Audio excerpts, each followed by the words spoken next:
लावण्य मनोहर प्रेमाचा पुतळा, लावण्य मनोहर प्रेमाचा पुतळा, लावण्य मनोहर प्रेमाचा पुतळा, लावण्य मनोहर प्रेमाचा पुतळा, देखिला से डोळा दत्तराव, देखिला से डोळा दत्तराव, देखिला से डोळा दत्तराव, लावण्य मनोहर प्रेमाचा पुतळा, लावण्य मनोहर प्रेमाचा पुतळा, लावण्य मनोहर प्रेमाचा पुतळा, लावण्य मनोहर प्रेमाचा पुतळा, देखिला से डोळा दत्तराव.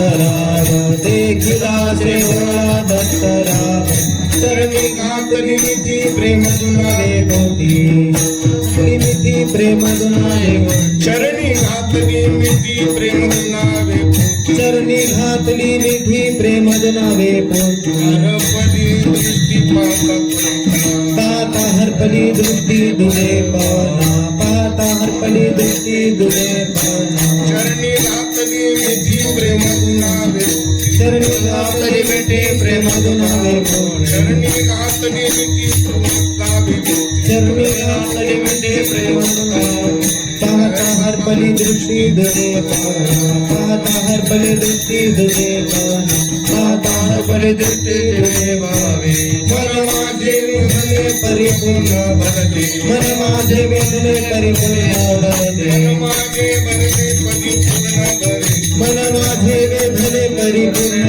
भरते एका जने घाटाने हृदय एका जनार्दने सात्विले हृदय दत्त एका जनार्दने सात्विले हृदय दत्त चरणी घातली परिपूर्ण भरते मन माझे वेदने परिपूर्ण मन माझे वेदने परिपूर्ण भरते मन माझे वेदने परिपूर्ण भरले एका जनार्दनी साठविले हृदय दत्त एका जनार्दने साठविले हृदय दत्त एका जनार्दने साठविले हृदय दत्त चरणी घातली मिठी प्रेम नावे चरणी घातली मिठी प्रेम दुनावे पोटी चरणी घातली मिठी प्रेम नावे चरणी घातली मिठी प्रेम दुनावे पोटी हरपली दृष्टी तुझे पवना पाता हरपली दृष्टी दुले पाना पाहता हरपली दृष्टी दुले पाना कुमार कुमार ढोबार कुमार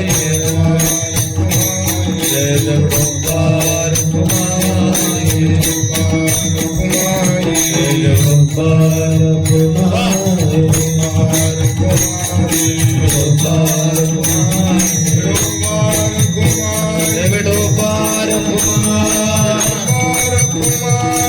ढोबार कुमार ढोबार कुमाई ढोबार कुमाई ढोबार कुमाई ढोबार कुमाई ढोबार कुमाई ढोबार कुमाई ढोबार कुमाई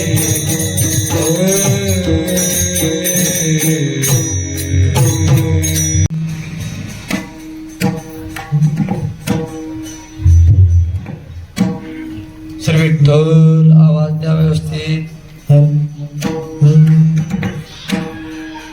लावण्य मनोहर प्रेमाचा पुतळा लावण्य मनोहर प्रेमाचा पुतळा लावण्य मनोहर प्रेमाचा लावण्य मनोहर प्रेमाचा पुतळा लावण्य मनोहर प्रेमाचा पुतळा लावण्य मनोहर प्रेमाचा पुतळा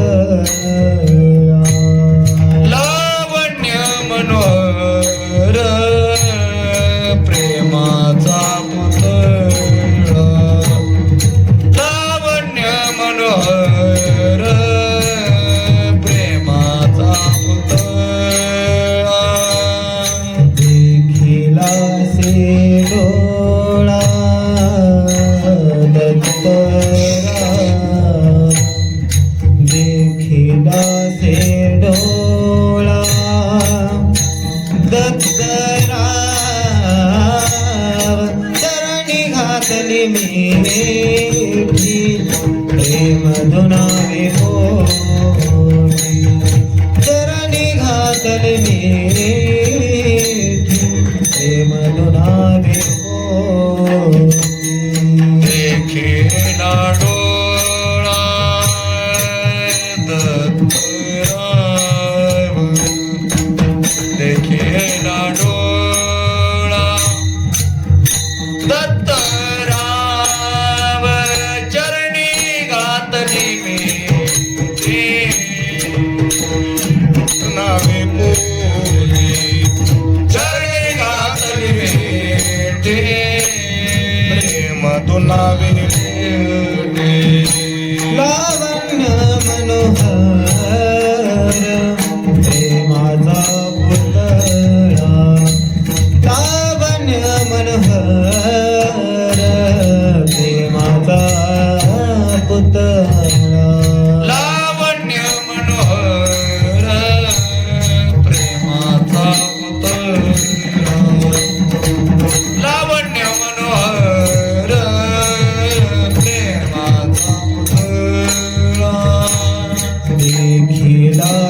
नावे पोटी देखिलासे डोळा दत्तराम देखिलासे डोळा दत्तराम चरणी घातले मी प्रेम नावे कोटी चरणी घातले मी प्रेम कोटी पाहता हरपली दृष्टी तुझे पणा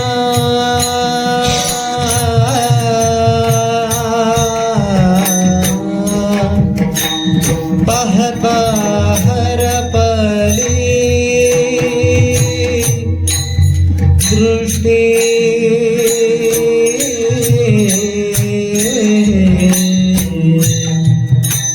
पाहता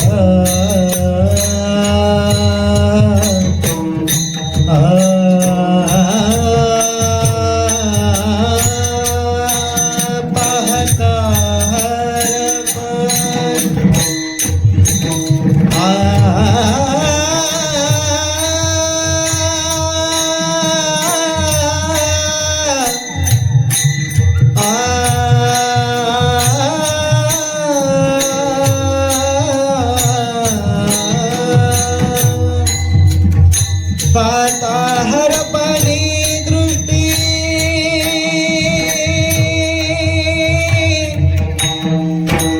तुझे पणा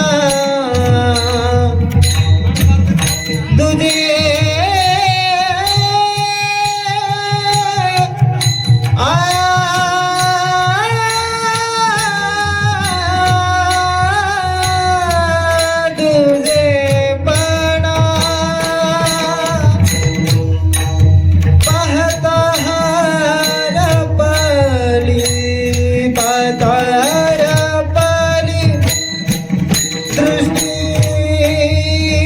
पाहता हरपली दृष्टी तुझे पणा चरणी घातली प्रेम नावे पोटी चरणी घातली प्रेम नावे पोटी आता हरपली दृष्टी तुझे पणा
विधी प्रेम धुनावे कोठे चरणी घातल विधी प्रेम धुनावे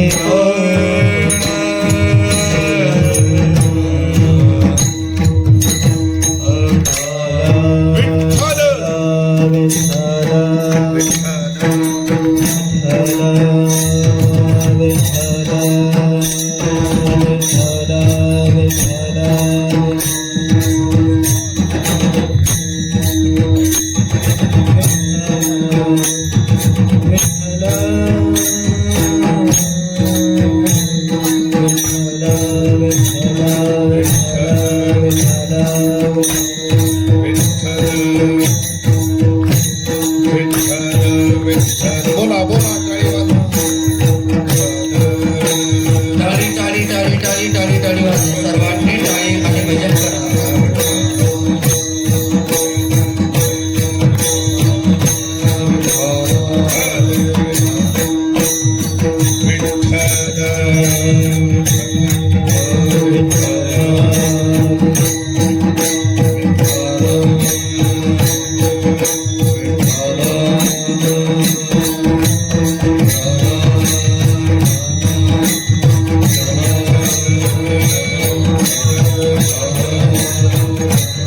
बोला बोला बोला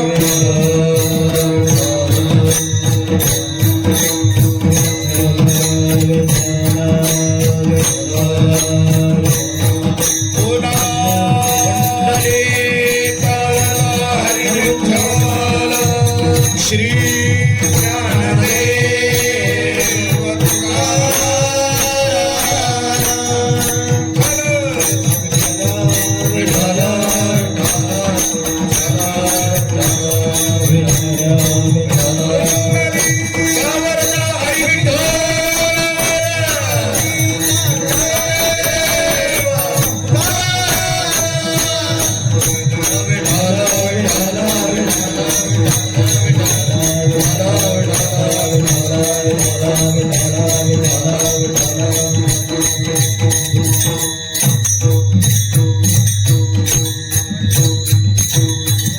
पाहता हरपदी दृष्टी दुजेपणा पांडुरंगा करू प्रथम नमन पांडुरंगा करो प्रथम पांडुरंगा करू प्रथम नमन पांडुरंगा करो प्रथम दुसरे चरण संतांची दुसरे चरण संतांचे दुसरे चरण संतांचे त्यांच्या कृपादाने कथेचा त्यांच्या कृपादाने कथेचा विचार कथेचा विचार कृपादाने कथेचा विचार बाबाजी सद्गुरु दासगुरुका बाबाजी सद्गुरु दासगुरुका बाबाजी सद्गुरु दासगुरुका योऽन्तः प्रविश्य मम वाचमिमां प्रसुप्तां सञ्जीवयत्यखिलशक्तिधर स्वधाम्ना अन्यांश्चहस्तचरणश्रवणत्वगादीन् प्राणान्नमो भगवते पुरुषाय तुभ्यं नारायणं नमस्कृत्य नरं चैव नरोत्तमं देवीं सरस्वतीं व्यासं ततो जयमुदीरयेत् नमामि सद्गुरुं शान्तं सच्चिदानन्दविग्रहं पूर्णब्रह्मपरानन्दं मीशमानन्दी वल्लभम् पांडुरंग आणि त्या पांडुरंगाला एक मालक आहे त्याचं नाव आहे नाथ महाराज.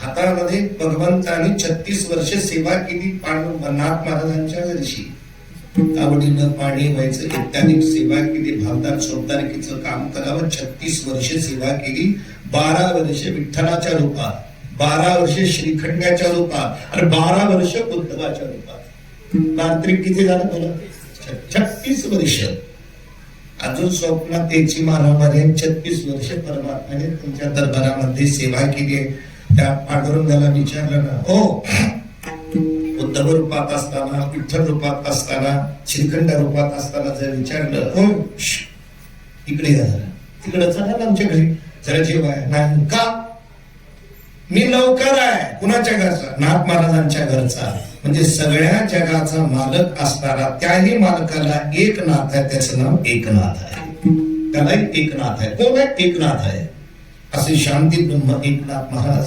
नाथमहाराजांचं वैभवच अलौकिक आहे. भगवान श्री दत्तात्रेयांचे त्यांना मूर्तिमंत साक्षात्कार आहे. दत्तात्रय त्यांच्या दारामध्ये शोधदानकी करतात. असे शांती ब्रह्म एकनाथ महाराजांचा अभंग आहे.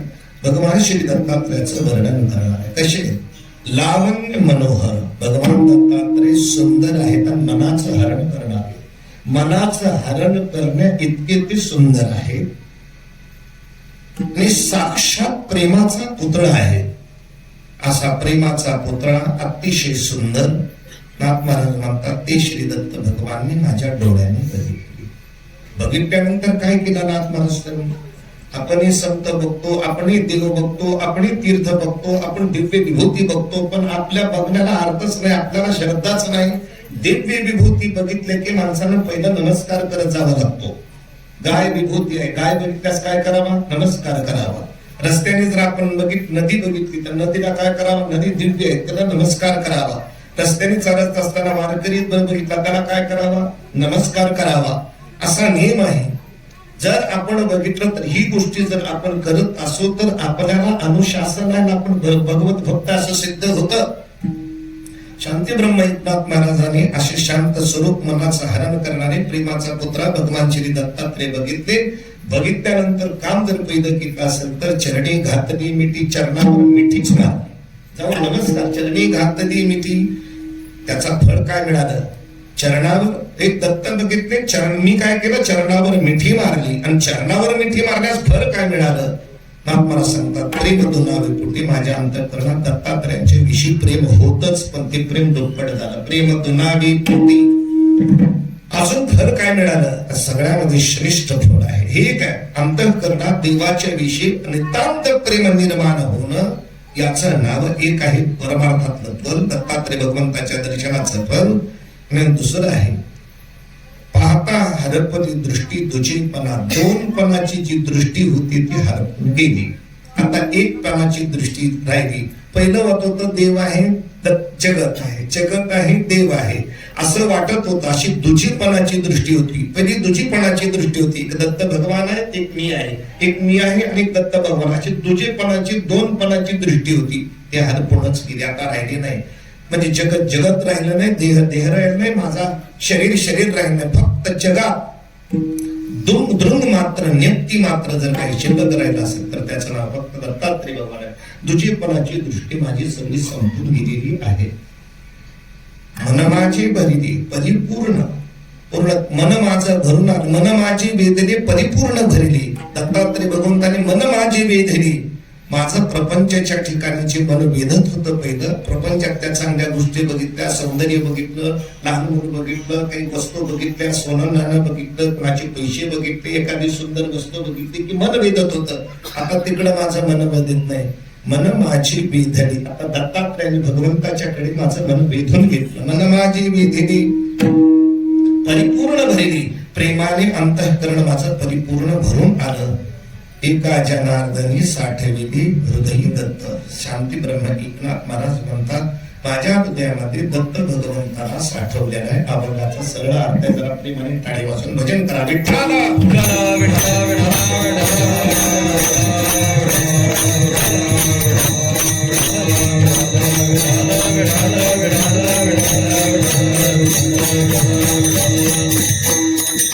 काय आहे? काही लोक संत आहेत, काही देव आहेत आणि दत्तात्रय भगवान देव प्लस संत दोन्ही आहेत.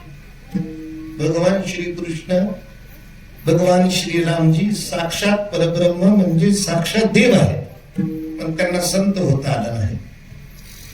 संत कितीक तरी आहेत पण संतांना देव होता आला नाही, संतच राहिले.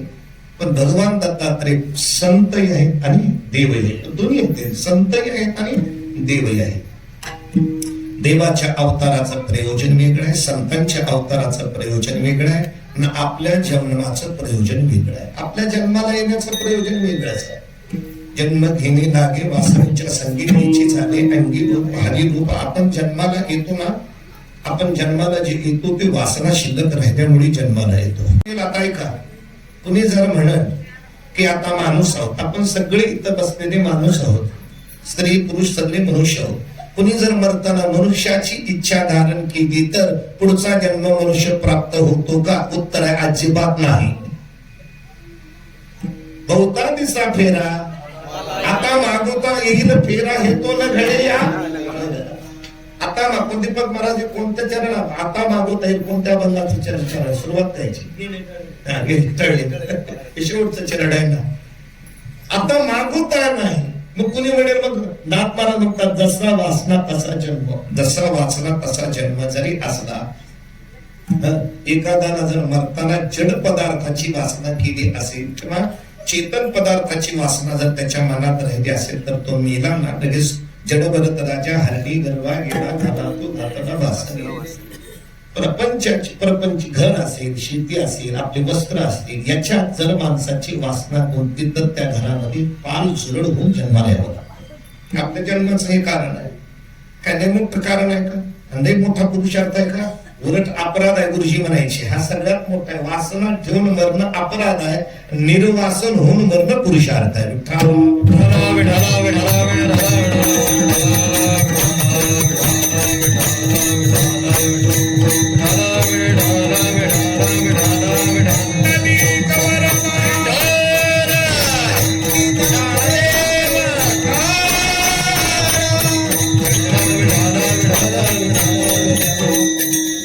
दोघजण नवरा बायकोच होते आणि धाकटा दीर होता. दोघजण नवरा बायको होते आणि धाकटा एक त्याला दीर होता म्हणजे थोडा छोटासा भाऊ होता.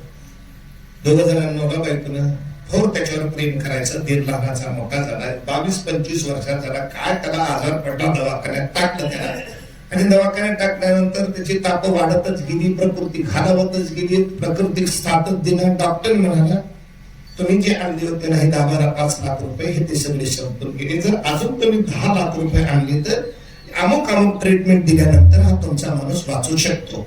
नवरा बायको घरी गेली, विचार केले. भाऊजी म्हणाले, भाऊही म्हणाला अरे 12 लाख म्हणतात त्याच्या नावाने 5 एकर जमीन आहे, त्याच्या नावाची 5 एकर जमीन आहे, आपण 2 एकर जमीन विकू आणि बाकीची 3 एकर जमीन त्यांना प्रपंचाला होईल. ती 2 एकर जमीन विकली तरी डॉक्टर मला अजून 2 लाख रुपये लागणारच आहे. पुन्हा 1 एकर जमीन विकली, 5 एकर 3 गेली, 2 एकर आहे. तर डॉक्टर म्हणला अजून फक्त 3.5 लाखाची अपेक्षा आहे. एवढी जर ट्रीटमेंट आपण त्या औषधाची दिली परदेशावर मागवावं लागणार की तुमचा मुलगा तुमचा भाऊ तुमचा दीर वाचलाच. नवरा बायको घरी गेले तर बायको म्हणली त्याच्या नावची 3 एकर गेली, 2 एकर राहिली आणि ती जगणार नाही, मरू द्या, 2 एकर आपल्याला होईल. अशी नीती बाईची कीर्ती. माणसाच्या कधी नीती कीर्ती सांगता येणार आहे. 2 एकर तर राहील आपली 5 आणि ती 2, 7 एकर जमीन होईल किंवा नवऱ्याला समजून सांगितलं, पटवून दिलं, त्याला पटलं. मागच्याला होणार नाही मला खर्च. तो माणूस पोरला मेला. मेल्यानंतर ह्यांचं काही लेकरू झालं पण लग्न झालं पण लेकरू बाळलं. 2-2.5-3 वर्षांनी ही बाई प्रसूत झाली. मुलगा झाला दवाखान्यात ऍडमिट केला. ऍडमिट केल्यानंतर म्हणजे डॉक्टर लागत ते पैसे देता येईल बरं का, काय करायचं 1 लाख रुपये आणा. 1 लाख रुपये दिली, जवळचे संपले. 5 लाख जवळचे संपले. लेकराला डॉक्टर पैसा लागत तेवढा वतीन. नवरा बायकोने विचार केला पण लेकरू झुकलं पाहिजे, तुम्हाला विनंती आहे. डॉक्टर म्हणला फक्त 2-3 लाखाची गरज आहे, 1 एकर जमीनच विका. 1 एकर जमीन विकली, दवाखान्यात भरती केली, त्या पोराला व्यवस्थित करण्याचा प्रयत्न केला. पण डॉक्टर म्हणला अजून 5 लाख रुपये कमी पडतात. म्हणजे आहे ती जमीन विकून टाका लेकरासाठी. ती जमीन विकली, डॉक्टरची भरती केली की ती लहान पुराला वाचा फुटली. सांगितलं वहिनी दादा माझी 2 एकर राहिली होती, मी वसूल केली, चाललो म्हणला. मुलगा मी याला बघता का माझ्याकडे मुलगा मेला, गोष्ट संपली. जन्माला आला होता मनुष्याच्या शरीरात पण आपल्या 2 एकर जमीन राहिलेली आहे. हे डोकं बोलू नका बाबा, होय कसा खरी विठाला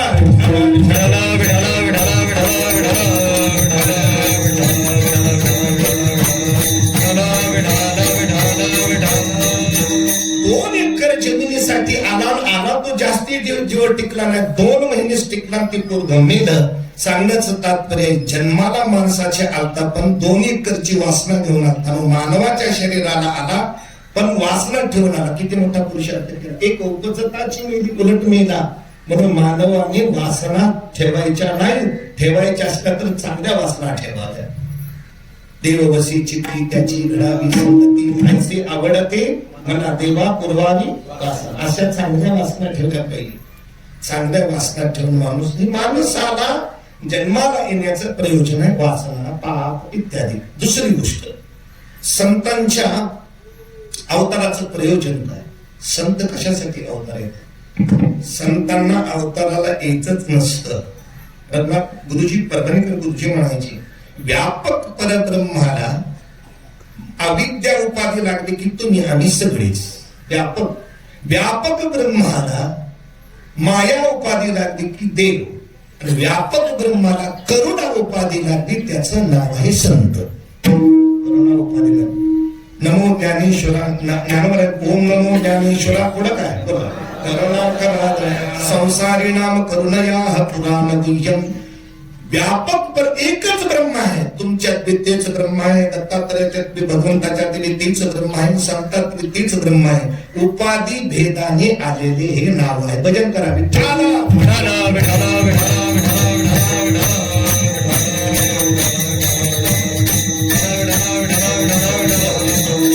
मूळ व्यापक असणार हे आकाश आहे, पण घट ठेवला तर घटामध्ये जेवढी पोकळ भाग आहे त्याला म्हणतात घट आकाश. मठ बांधणा, मठात जेवढी जागा आहे त्याला म्हणतात मठ आकाश. घट आकाश, मठ आकाश. आपण वस्त्र तयार केल्यानंतर वस्त्रामध्ये जेवढं आकाश सांगितलं त्याला पट आकाश म्हणतात. घट आकाश, मठ आकाश, पट आकाश. आकाश एकच, उपाधी भेदाने आलेले हे नाव आहे. तसं ब्रह्म एकच, पण संत का नावाला? ज्याला करुणा उपाधी लागली त्याला संत म्हणायचं.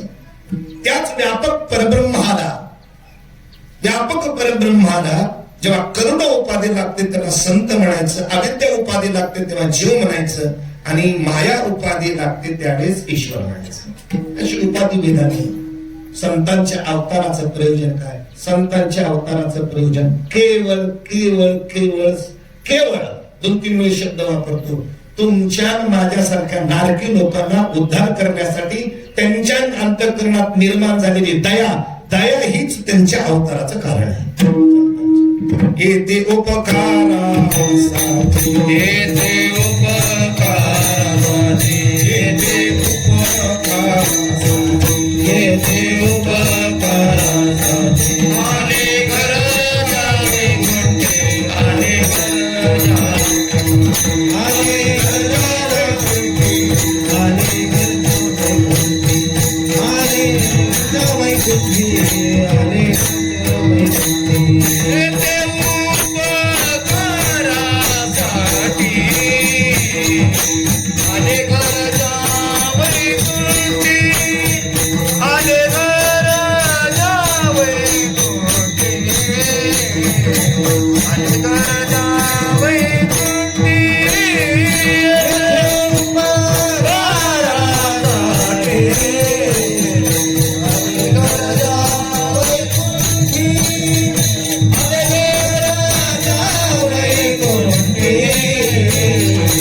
आले घर जावे मोठे.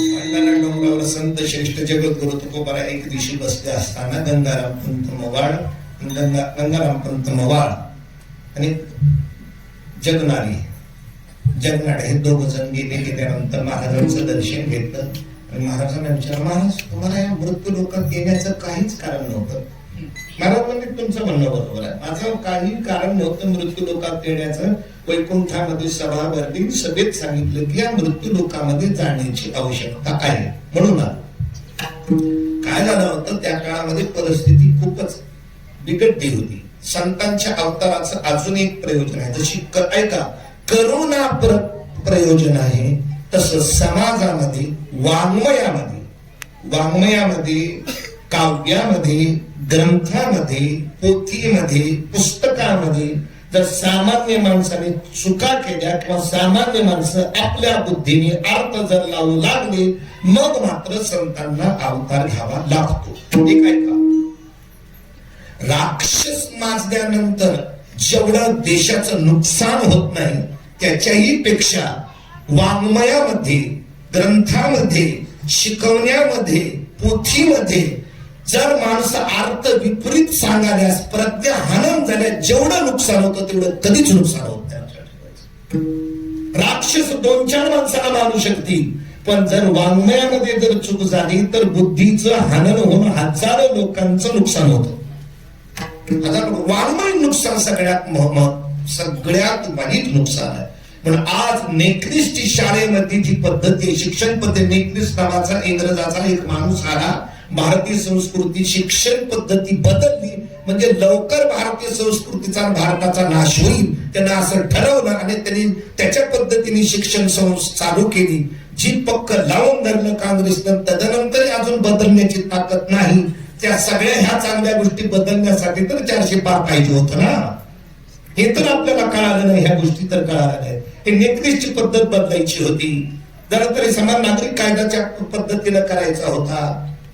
अशा सगळ्या गोष्टी एक विलक्षण एकच नेशन म्हणतात ती करायची, सगळ्या गोष्टी करायच्या होत्या. आपला बोंबलले असे कायदाच बदलणार आहे. उलट कायद्याची आमच्यासारखी तर पूजा कुणीच करीत नाही. लक्षात ठेवा, काहीतरी विपरीत सांगत गेले लोकांना. नेकलेसनं जेवढं नुकसान केलं तेवढं नुकसान अजून कुणीही केलं नाही. विठ्ठला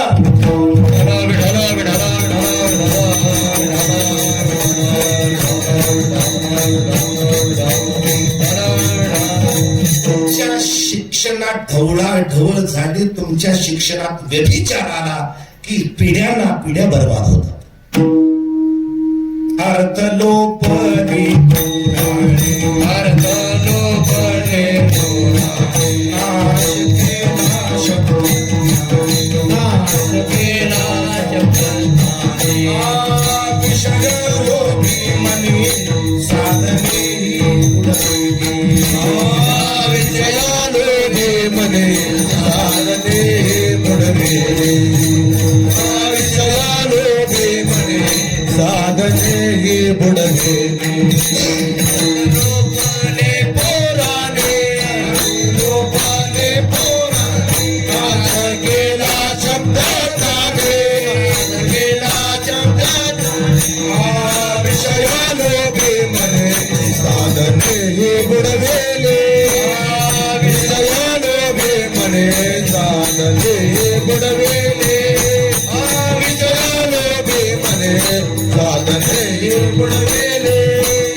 नाश केला शब्दज्ञानी, शब्दज्ञानाने नाश होतो. शब्दाचा शास्त्राला अनुकूल असा अर्थ केल्यानंतर ठीक आहे. सगळ्यात शास्त्राला भीती जर कोणा वाटत असेल तर आडदांड माणसाने केलेल्या अर्थाची शास्त्राला सगळ्यात भीती वाटते. एक प्रमाण आहे, तुम्हाला माहित आहे. उदाहरण म्हणून सांगतो, आपल्याला पसायदान जवळजवळ इथं बसलेल्या सगळ्याला पसायदान पाठ आहे. त्या पसायदानामध्ये शब्द आहे की पसायदानामध्ये शब्द आहे की दृष्टादृष्ट विजयी होवा विजयी. अजून एक शब्द आहे हरिपाठामध्ये, आणि ग्रंथोप बोला, आणि ग्रंथोप जीवे विशेषी लोकी ये दृष्टा दृष्ट विजयी होवा विजी. असं बसायला त्याचा अर्थ आहे. आणि ग्रंथोपजीवी ज्ञानोबाला म्हणतात, माझ्या या ग्रंथाला ज्ञानेश्वरीला कुणी जर उपजीवन करा, जाणती आसवा एकची गीता सेवा, काय कराला आगवा ग्रंथी हे ज्ञानेश्वरी.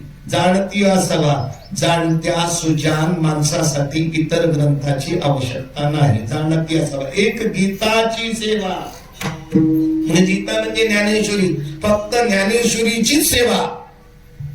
म्हणून ही जी जयंती, 2 जयंत्या, एक दत्त जयंती आणि गीता जयंतीच्या मुहूर्तावरचा हा सप्ताह आहे. जितकी गीता जयंती जितकी दत्त जयंती महत्वाची आहे तितकीच गीता जयंती महत्वाची आहे. कारण गीता जयंती जर साजरी केली तर दत्त जयंती कळेल, गीताच नाही कळाल्यास काय कळणार आहे.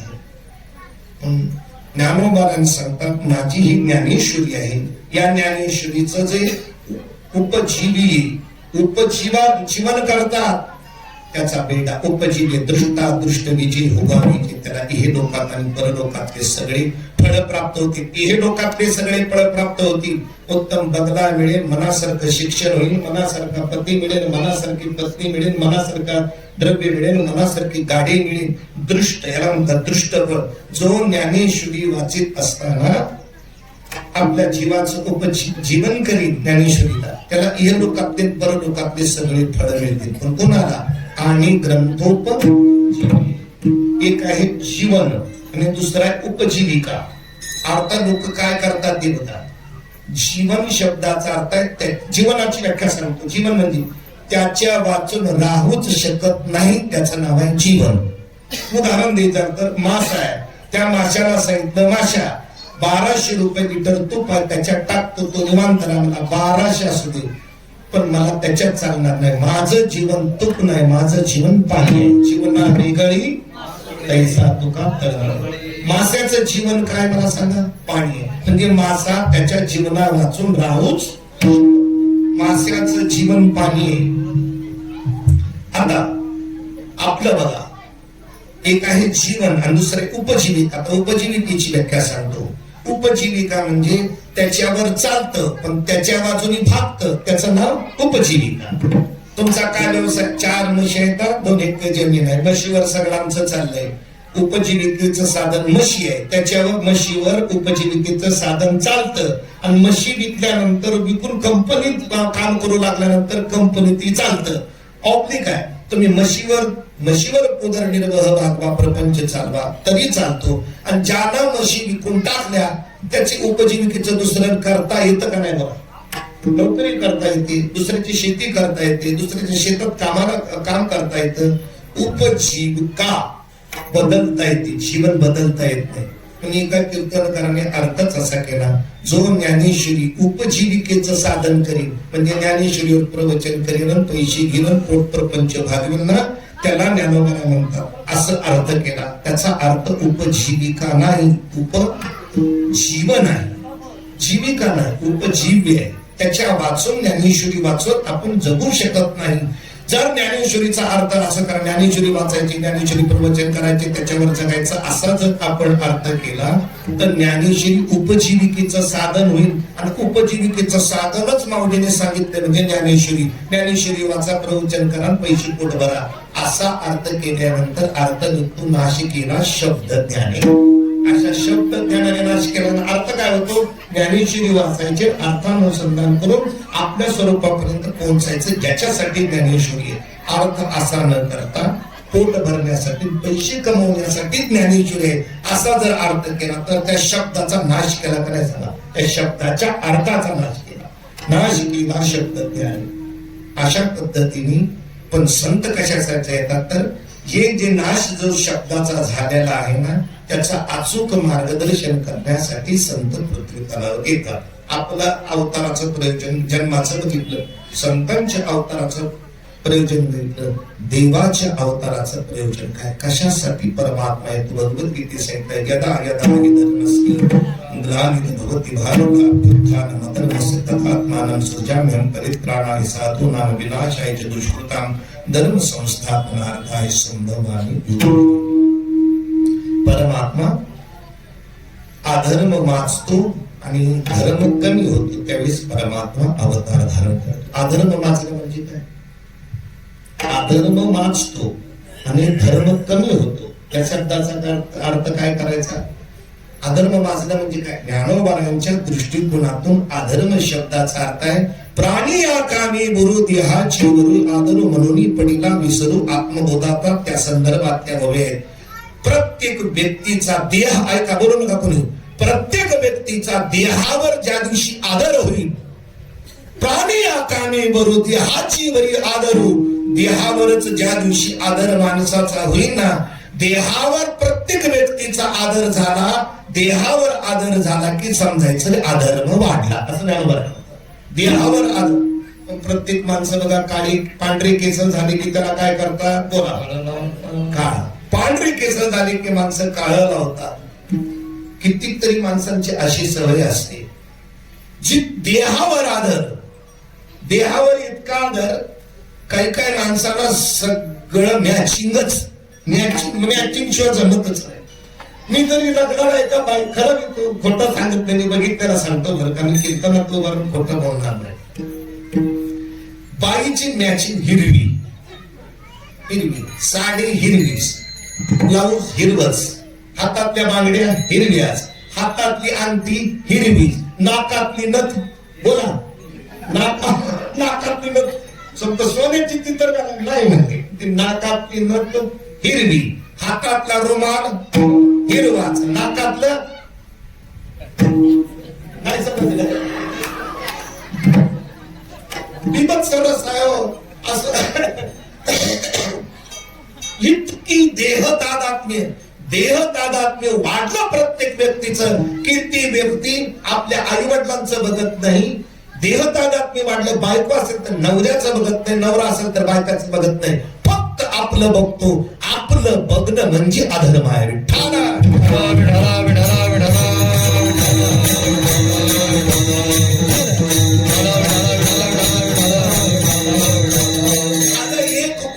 पुढारी स्पष्ट म्हणतो की तुम्हाला त्यांना विचारलं तुम्ही या पक्षातून त्या पक्षात का झाला, तुमचा त्या पक्षाची शक्तीचा विरोध होता असं जर पत्रकाराने विचारलं तर स्पष्ट प्रत्येक पुढारी उत्तर देतो, जनतेच्या कल्याणा बोला की जनतेच्या कल्याणा. दोन पक्ष विरोधीतून एकत्रित कसं आलं, महाराष्ट्राच्या हितासाठी. झूट गोष्ट आहे, स्वतःच्या अस्तित्वासाठी एकत्रित आहे. झूट गोष्ट आहे, म्हणजे स्वतःच्या अस्तित्वासाठी ज्यावेळेस हे लोक एकत्रित येतात, एकत्रित येणं हाच त्याचा नाव आहे अधर्म आहे. याचं नाव अधर्म आहे. ज्ञानोबांच्या दृष्टिकोनातून अधर्म म्हणजे काय, केवळ आपण पोटेपणा येणं याचं नाव आहे अधर्म.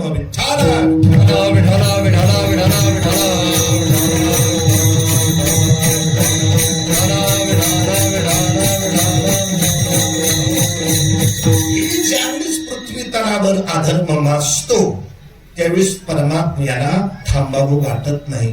अधर्माचा नाश करण्यासाठी परमात्मा येतो. मग अधर्म तर वाढला, देव का येत नाही अजून, त्याचं कारण गोस्वामी तुळशीदासजींनी सांगितलेलं. करई आणि ती जाई नाही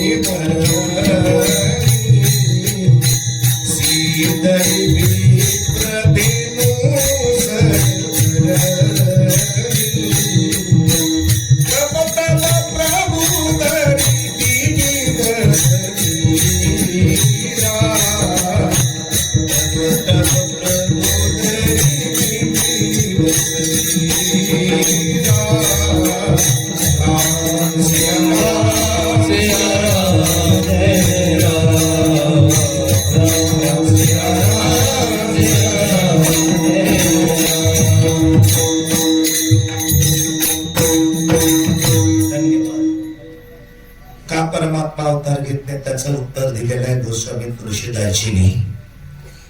करई आणि ती जागी नाही बरणी, सीतई विप्रधेनु सुरधरणी. करई आणि ती जागी नाही बरणी, आणि ती करणाऱ्या लोकांची आणि ती सज्जन लोकांना ज्या दिवशी वर्णन करता येणार नाही त्या दिवशी परमात्मा अवतार घेईल असं उत्तर दिले. अजून आणि ती करणाऱ्या लोकांचं वर्णन करता येतं आपल्याला, पेपरवर छापून येतं, वाचता येतं, टीव्हीवर बघता येतं, टीव्हीवर व्याख्यान ऐका येतं, टीव्हीवरचे बातमीदार बोलतात. अधर्म करणाऱ्या लोकांचं अधर्म इतका वाढला असतो, इतका वाढलेला असतो.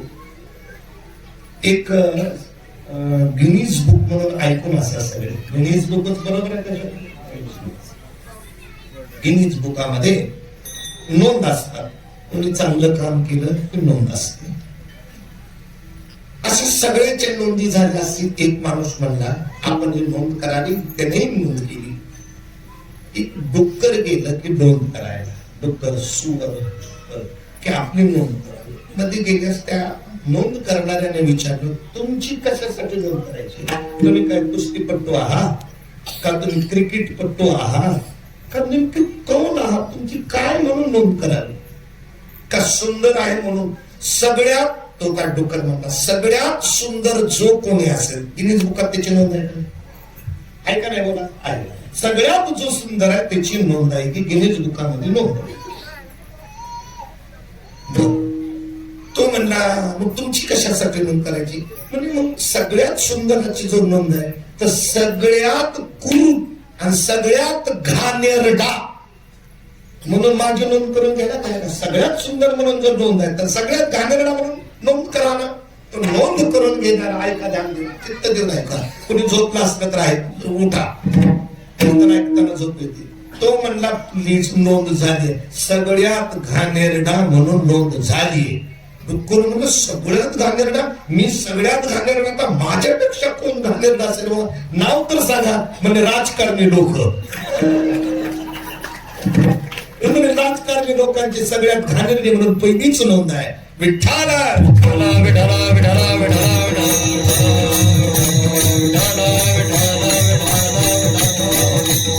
श्वानापेक्षा डुकरापेक्षा नीच हे लोक वागतात, अजून वागतात. त्यांचं वागणं अजून आपल्याला वर्णन करता येतं. करई त्यांचं वर्णन आपल्या करई नीती जाई नाही बरणी. ज्या दिवशी त्यांची वागणं आपल्याला वर्णन करता येणार नाही त्या दिवशी परमात्मा अवतार घेईल. हे परमात्मेच्या अवताराचं कारण आहे. करे आणि तिच्या हिने भरणी सी दैवी प्रधीन सुरधरणी. पतिव्रता स्त्रीला, गायेला, संतांना, भजन पूजनाला आडव ज्या दिवशी येईल ऐका त्या दिवशी परमात्मा अवतार धारण करेल. त्या दिवशी जेवढी पाकिस्तानात जमीन आहे सगळ्या लोकांना तेवढी वक्फ बोर्डाकडे जमीन आहे भारताची. तेवढी जमीन आहे त्यांच्याकडे. जेवढी भारताच्या मिलिटरीकडे जमीन नाही त्याच्यापेक्षा अगदी थोडी कमी वक्फ बोर्डाकडे जमीन आहे. मला सांगा तुमच्या आता तुम्हाला शेतात कुणाला 10 एकर 5 एकर आहे. मी जर तिथं येऊन म्हणलं मी 2 एकर जमिनीत मी बाट बांधणार आहे, कोण देईल? इथं जमिनीला 50 लाख रुपये किंमत आहे. आपली जमीन तुम्ही जर कुणाला देऊ शकणार नाही, जर कोणी बळजबरीनं गेला तर खुणा पडतील. मग अशी आपल्या बापदादाची हक्काची जमीन ह्या लोकांनी वक्फ बोर्डाच्या नावाने लिहून दिली आहे. लातूर मध्ये तळेगाव म्हणून गाव आहे, 300 गाव धोक्यात आहे. 300 गाव, 30,000 कुटुंब उद्ध्वस्त होतात. सगळं देऊन द्यायचं. याच्यासाठी 400 पार पाहिजे होतं. तुमच्या बापाची जमीन जर तुम्ही जर घेतली असेल तर मनापासून तळतळ करतो. माझ्या बापाची 2 एकर जमीन घेतली का? मी मला घे ना. नाही, पण त्या काळामध्ये 10 रुपयात घेतल्या पैसे देऊन. 10 रुपयात जमीन घेतलेली किंवा पैसे मोबदला घेऊन दिलेली जमीन तिच्याबद्दल जर माणूस तळतळाट करतो तर तुम्हाला मला कसं रक्त सळसळत नाही की आमच्या एवढ्या बापदादाच्या जमिनी गेलेल्या. देशाची जमीन एवढी आहे कशासाठी? याचं नाव आहे अधर्म. या अधर्माच्या साठीच भगवान परमात्मा अवतार धारण करतो. विठ्ठला विठ्ठला विठ्ठला विठ्ठला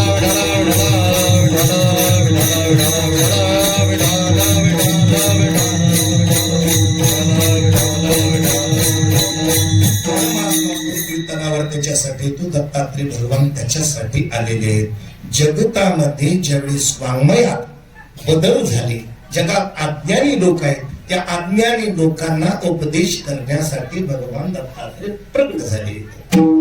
जो निर्गुण निराभास, जो निर्गुण निराभास, जे उद्धव शबर ब्रह्मास, हे तो उद्धव शबर ब्रह्मास, आदि नारायण मनोज्ञास, आदि नारायण मनोज्ञास, तो सर्वास आदि गुरु, सर्वांता आदि गुरु, तो सर्वांता आदि गुरु, तो सर्वांता आदि गुरु, तो सर्वांता आदि गुरु, तो सर्वांता. जे तुम्ही उद्धव शबर ब्रह्मास न बोलता ऐका.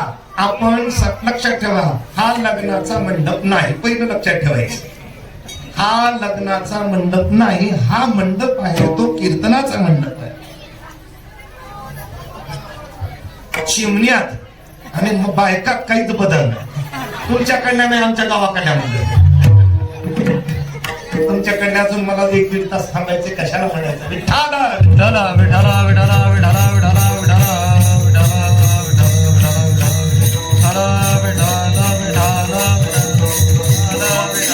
निराकार आहे. निर्गुण निराकारामध्ये पावर नाही.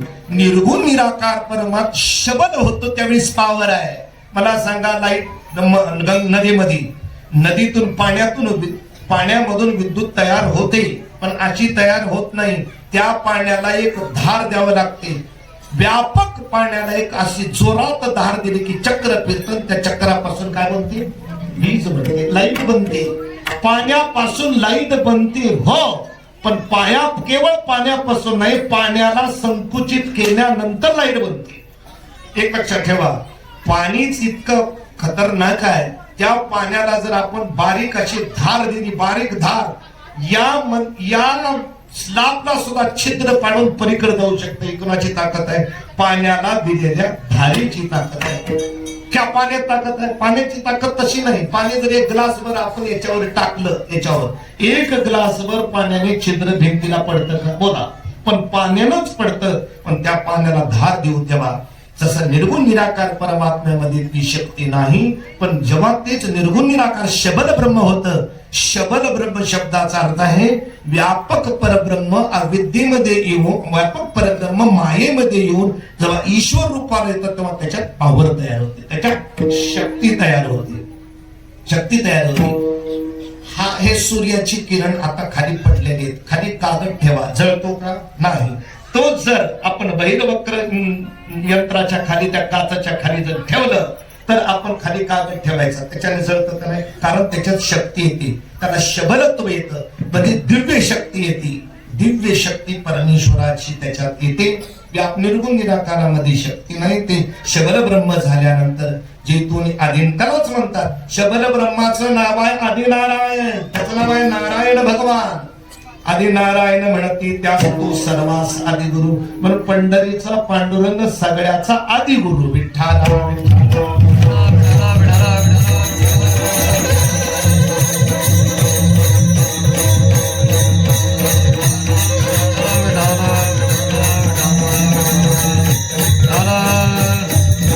एक निर्गुण निराकार परमात्मा तत्व आहे पहिलं. त्या निर्गुण निराकार परमात्म्याला एकट्याला कर्मेना झालं.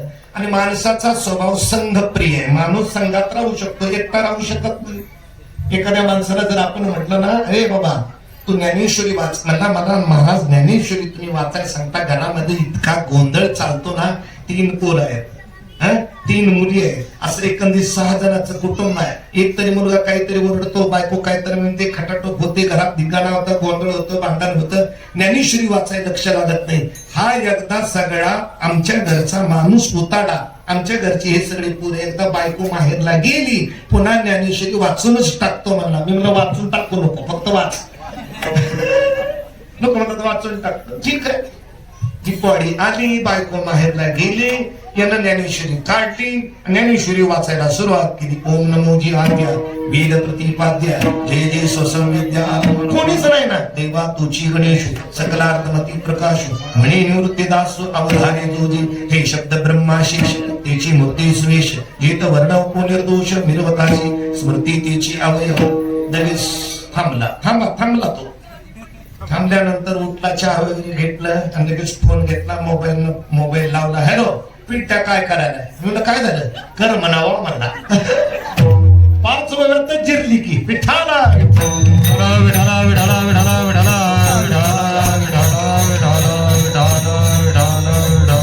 5 वेळा वाचलं की म्हणलं वाचणार होतास ना. महाराज मला 5 वेळापर्यंत मन लागलं वा. आता कर म्हणा का? अहो घरच खायला उठलं. घर खायला उठतोय कुठे? घरच खायला उठलं, कर्मेनाच लागलं. जसं मानवाला कर्मत नाही तसं पंढरीनाथाला निर्गुण निराकारामध्ये कर्मलं नाही. एकले न कंठवे मनोनिया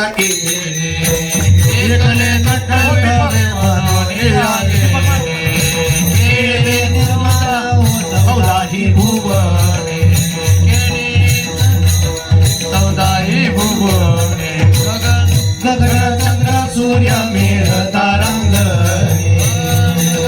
चंद्र सूर्य मेघ तारांग. पाचही महाभूते भौतिके भिन्न भिन्न हो. पाचही महाभूते भौतिक भिन्न भिन्न हो. पाचही महाभूते भौतिक भिन्न भिन्न हो. पाचही महाभूते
नारायणाला एकांतात निर्गुणात करमलं नाही म्हणून चंद्र सूर्य मेघ तारांगणी सगळ्यांची उत्पत्ती केली त्यांनी. उत्पत्ती केल्यानंतर मग तर कर्मावं का नाही? सगळं जर बघितलं तर कर्मावं. त्याला कर्म त्याला तरी कर्मना म्हणजे एकी किदी भूचरे एकी किदी जलचरे वनचरे सगळे चरे आचरे तीही निर्मिली. जलचर भूचर खेचर वंचर सगळी निर्माण केली तरी परमात्म्याला तरी कर्मना. मग परमेश्वराने संकल्प असा केला, परमेश्वराच्या नाभी ऐका, परमेश्वराच्या नाभी कमलातून एक सुंदर कमळ निर्माण झालं. तो कमळ पांचभौतिक नव्हतं किंवा ते कमळ नाचकं कुचकं नव्हतं, ते स्वर्णमय कमळ जन्माला. कुणाच्या ह्याच्यामधून ज्याचे नाभी जन्म चतुरानन परमेश्वराच्या नाभी कमलापासून कमळ निर्माण झालं. जी कमळ सरोवरात असतं तसं नाही, जे आपण शेतात लावतो ते कमळ नाही, ते कमळ 2 दिवसात सुकून जाते. स्वर्णमय कमळ परमेश्वराच्या नाभीपासून. आपल्या नाभीपासून काही निघाला तर मळ छटाकभर निघत.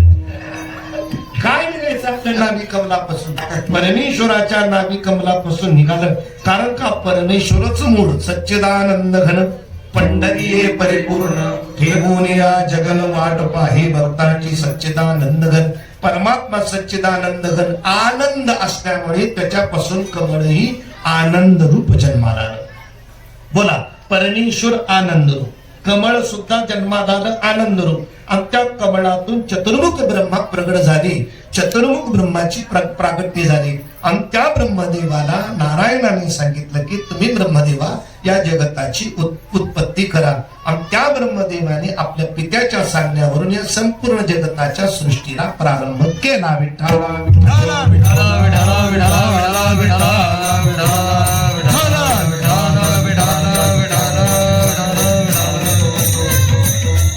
हरिसृष्टीची रचना, हरिसृष्टीची रचना, नाभी जन्म चतुरानन, नाभी जन्म चतुरानन, जयदेवा गाणे मदना, जय करुतयाचे, जयदेवा गाणे मदना, जय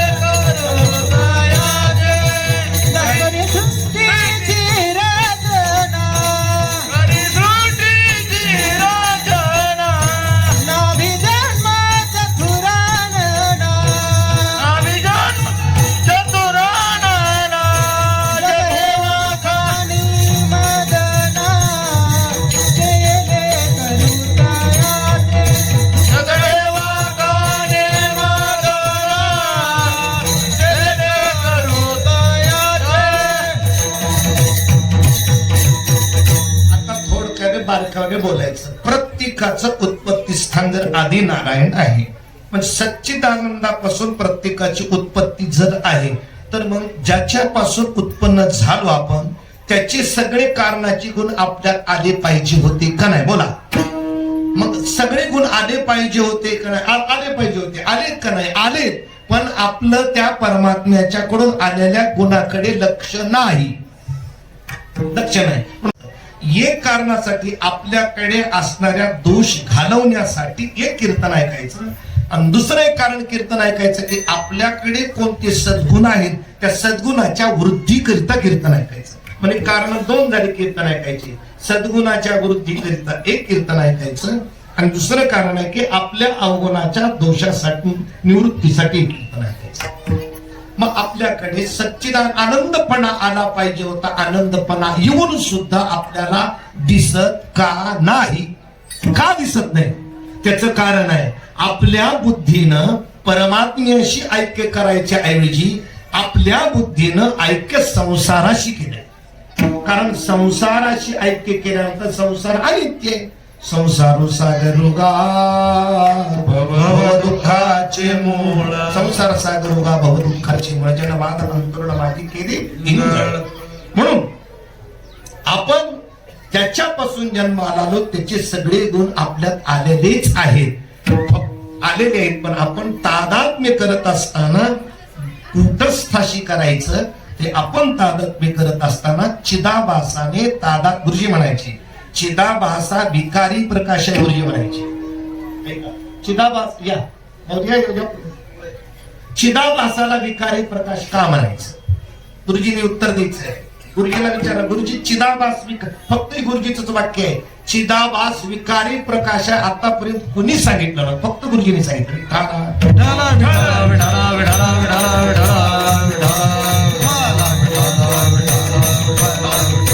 त्याच्या अगोदर तीनच प्रकाश होते, एक भौतिक प्रकाश, दुसरा जड प्रकाश आणि तिसरा स्वयंप्रकाश. तीनच प्रकाश होते पहिले.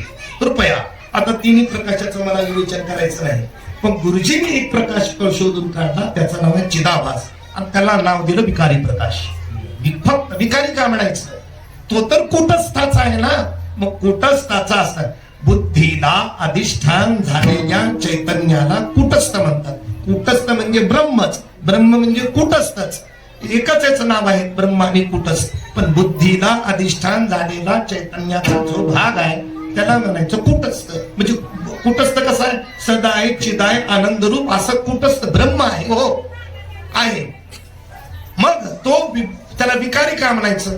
बुद्धीत पडला आणि कूटस्थाचा आभास बुद्धीत पडला आणि बुद्धीत पडला असल्या कारणाने बुद्धीशी तादात्म्य केलं. बुद्धी विकारी असल्या कारणाने बुद्धीमध्ये पडलेला कूटस्थाचा चिदाभास नित्य असून सुद्धा विकारी म्हणावं लागलं. कारण बुद्धी अनित्य आहे ना. ज्याचा संपर्क केला की माणसं त्याला तशी गुण लागतात. दवड्या शेजारी असंच आहे. कूटस्थ विकारी प्रकाश आहे. आता आहे बुद्धीमध्ये पडलं. प्रत्येकाला इथं बसलेल्याला कोणाला बुद्धी नाही. बोला, बुद्धी जर नसती तर भोंगडी आली असती, किंवा बुद्धी आली नसती तर उपाशी आली असती, किंवा बुद्धी आली असती इकडे आलीच नसती, कुठेही गेली असते. हर एक व्यक्तीला बुद्धी आहे, प्रत्येक बुद्धी आहे. मग बुद्धी आहे म्हणणं की त्या बुद्धीत कूटस्थ आहेच आहे. आभास रूपाने कूटस्थ आहेच. बुद्धी आली की परमात्मा आलाच. मग आपण फरक काय झालाय? त्या आभासाने कूटस्थाचा संग करायच्या ऐवजी त्या आभासाने गुरुजी म्हणायचे झक मारली, बुद्धीशी संपर्क केला.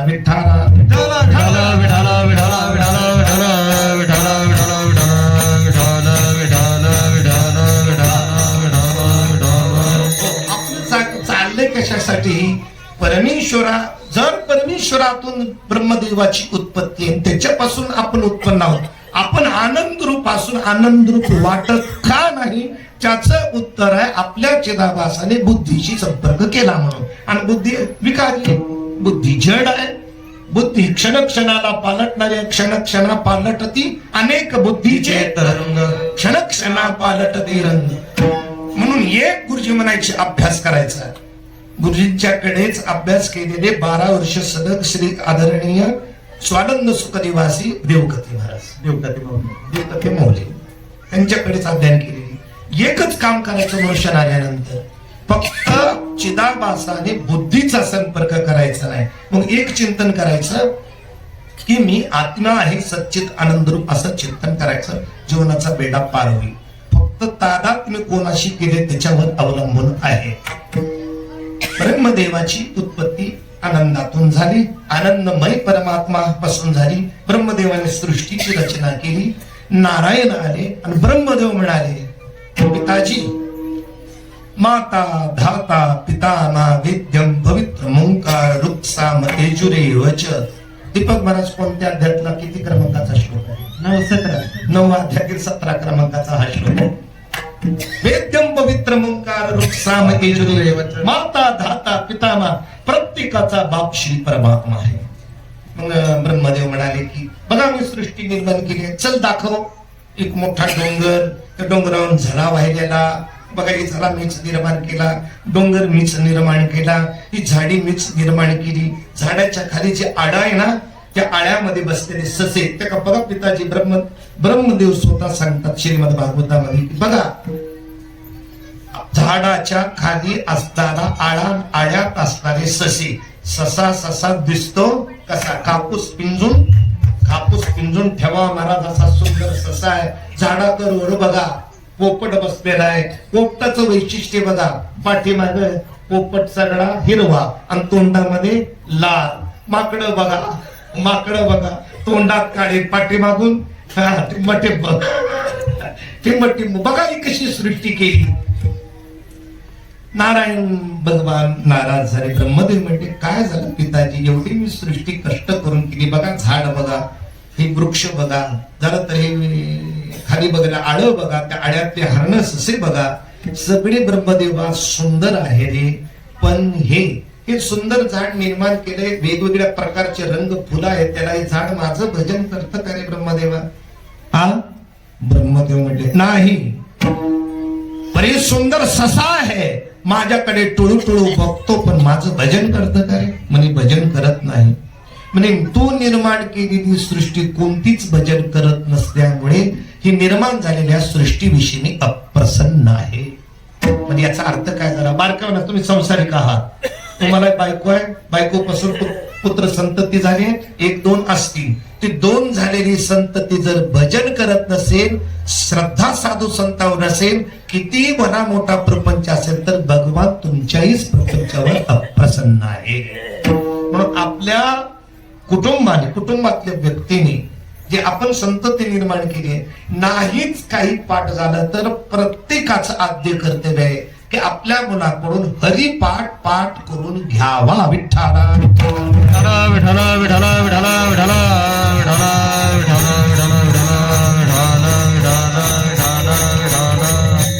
हरिपाठात माहित आहे, हरिपाठामध्ये 108 वेळेस हरी शब्द आलाय. जर आता क्रमाने जर आपण मोजू तर आपला वेळ जाईल.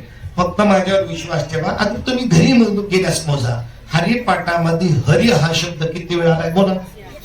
108 वेळेस आलेला आहे. हरिपाठ जर आपण म्हटला तर त्याच्यात 108 वेळा नामस्मरण होऊन जातं. पण म्हणून हरिपाठ म्हणायचा त्याला 25 मिनिट लागतं, आणि आता हरी हरी हरी हरी 108 वेळेस म्हणजे 1 मिनिटात होतं. त्याला कशाला म्हणायचंय हरिपाठ? एक लक्षात ठेवा, हरिपाठातून म्हणलेला हरी शब्द परमेश्वरापर्यंत जाऊन पोहोचतो. विठ्ठला विठला विठला विठला विठला विठला विठला विठला तुम्ही शेतकरी आहात, माचव्यावर बसता, ज्वारी आपल्याला हाकायची आहे, 4 एकरचं वावर आहे, 4 एकरच्या शेवटच्या टोकावर चिमण्या बसलेल्या आहेत. आपल्या हातात जर आपण दगड घेतला तर तिथपर्यंत पोहोचतो का नाही? बोला, एवढंच बोला.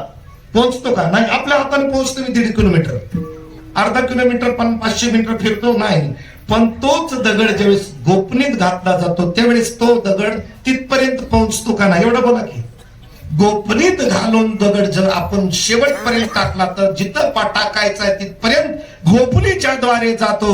तसा हरी हा शब्द हरिपाठातून पांडुरंगाच्या हृदयापर्यंत जातो. विठ्ठला विठला विठला विठला विठला विठला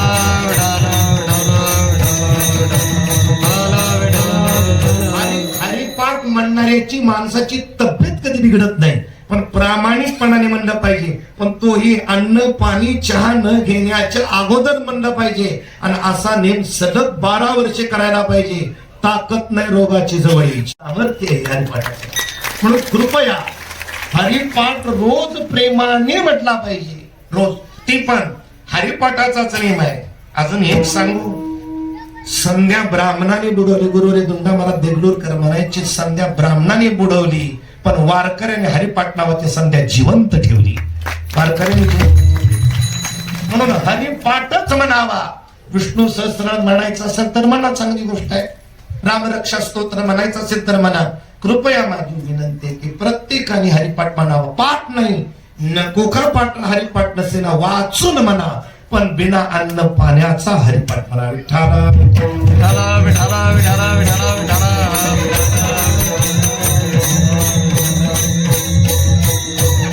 हरी मला सांगायचं की ब्रह्मदेवाने निर्माण केलेला प्रपंच, ब्रह्मदेवाला नारायणाला आवडला ना काय भजन करत नाही. तसं आपल्या संसारामध्ये संसार केल्यानंतर 2 पुत्र झाले असतील, 3 असेल, ते जर हरिपाठ म्हणत नसतील तर पंढरीच्या पांडुरंगाला आपला संसार आवडणारा नाही.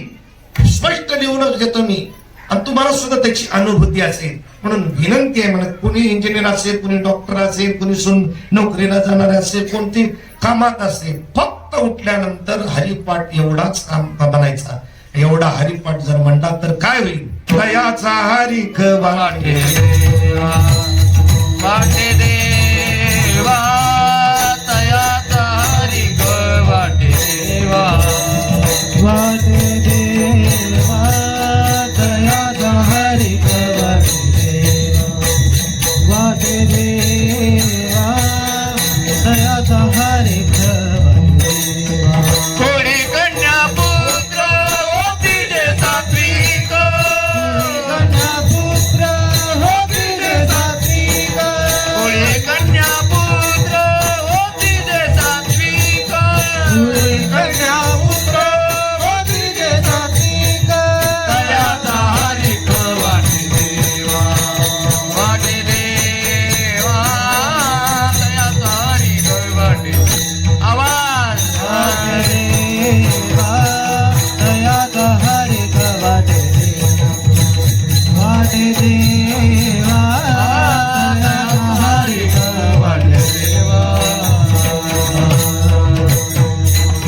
आपली संतती हरिपाठ म्हणायला लागली तर पांडुरंगाला मनापासून आनंद होतो, बेबीच्या देठापासून आनंद होतो.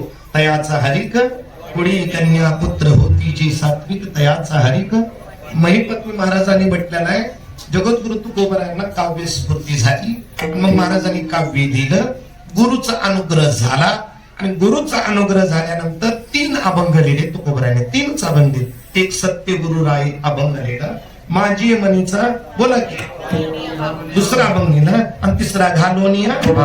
3 अभंग लिहिले. गुरु परंपरेचे हे फक्त 3 अभंग आहेत. हे 3 अभंगाचा महिमा सांगत असताना महिपती महाराजांनी म्हटले स्वतः चरित्र वाचा, त्याला भूत बाधा आणि जन्म मरणाची बाधा कधीच होत नाही नियमाने. हे जर 3 अभंग म्हणत असेल तर तो.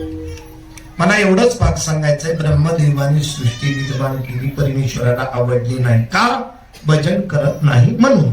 मग आपल्यावर परमात्मा, आपल्या प्रपंचावर परमात्मा नाराज होणे वाटत असेल आणि आपल्या प्रपंचावर देव खुश व्हावा वाटत असेल तर सोपीच गोष्ट आहे, फक्त हरिपाठ रोज नित्य नियमाने म्हणावं. हरिपाठ म्हणावं. कीर्तनकार हरिपाठ म्हणत नाही तर काही पाठच नाही. युट्यूबवर म्हणणारे सगळे कीर्तनकार जे युट्यूब वाले हे जे त्यांना फक्त ज्ञानेश्वरी पारायण करायला व्हायचं, ज्ञानेश्वरी काकडा म्हणायला व्हायचा. ज्याला ज्ञानेश्वरी म्हणता येते, ज्याला काकडा म्हणता येतो आणि ज्याला हरिपाठ बिनचुक्त म्हणता येतो त्याचं नाव वारकरी आहे. वारकरी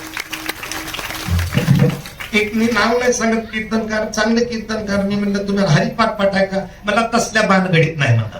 मग तुम्ही कसल्या भानगडीत? मला अभंग पाठ करतो 1.5 महिन्यामध्ये 2 महिने मी एक अभंग चिंतन बसवतो याचं त्याचे मला एका कीर्तनाचे 40,000 रुपये मिळतात. मला काय गरज आहे म्हणला, काय हरिपाठाची गरज आहे म्हणला. इतके निकृष्ट लेवलला वक्त्याने गुरुवर्य रंगनाथ महाराज परभणीकर एक शब्द वापरायची, कलियुग कधी म्हणावं, कीर्तनकार बिघडले की कलियुगाला समजावं. विठाला विठाला विठाला विठाला विठाला विठाला विठाला विठाला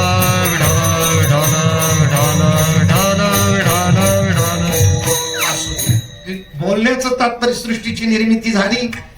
ब्रह्मदेवाने म्हणजे परत मी सृष्टी करतो ना. मग ब्रह्मदेवाने प्रथम सृष्टी केली सनकादिकांची. सनक, सनंदन, सनातन, सनत कुमार 4 मुलं जन्माला आले आणि सांगितलं की पोरानो पिताजी जरा सृष्टीचा विस्तार करा. म्हणजे सृष्टीचा विस्तार करायचा म्हणजे लग्न करावं लागलं. लग्न केल्यानंतर बायको आले, बायको आल्यानंतर कल आला, कलानंतर लेकर आले, लेकर आल्यानंतर त्यांच्या पोटा पाण्याच्या पापा पुण्याचं आलं. म्हणून पिताजी कृपया आमचा हा मनुष्य नरदेह प्राप्त झालेला संसार करण्यासाठी नाही, आमचा नरदेह भजन करण्यासाठी.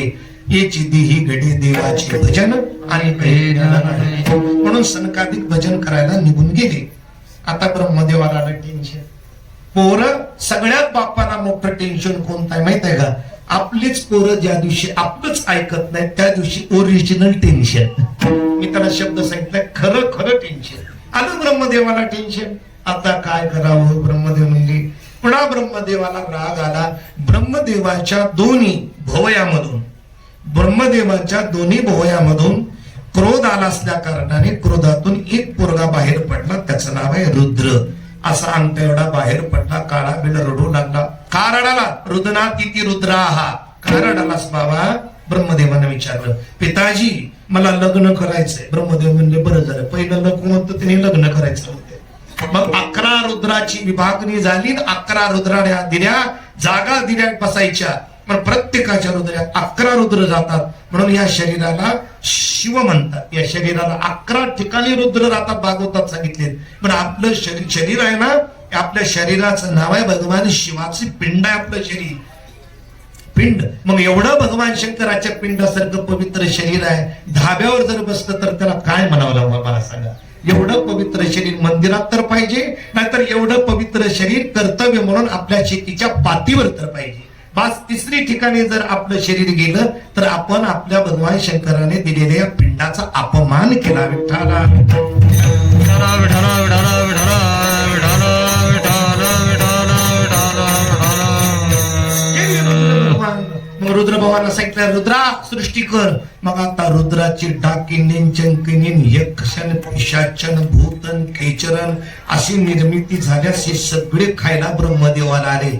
ब्रह्मदेव म्हणजे काय रे? म्हणजे तुम्हाला खायला आलो. तुम्ही कोण?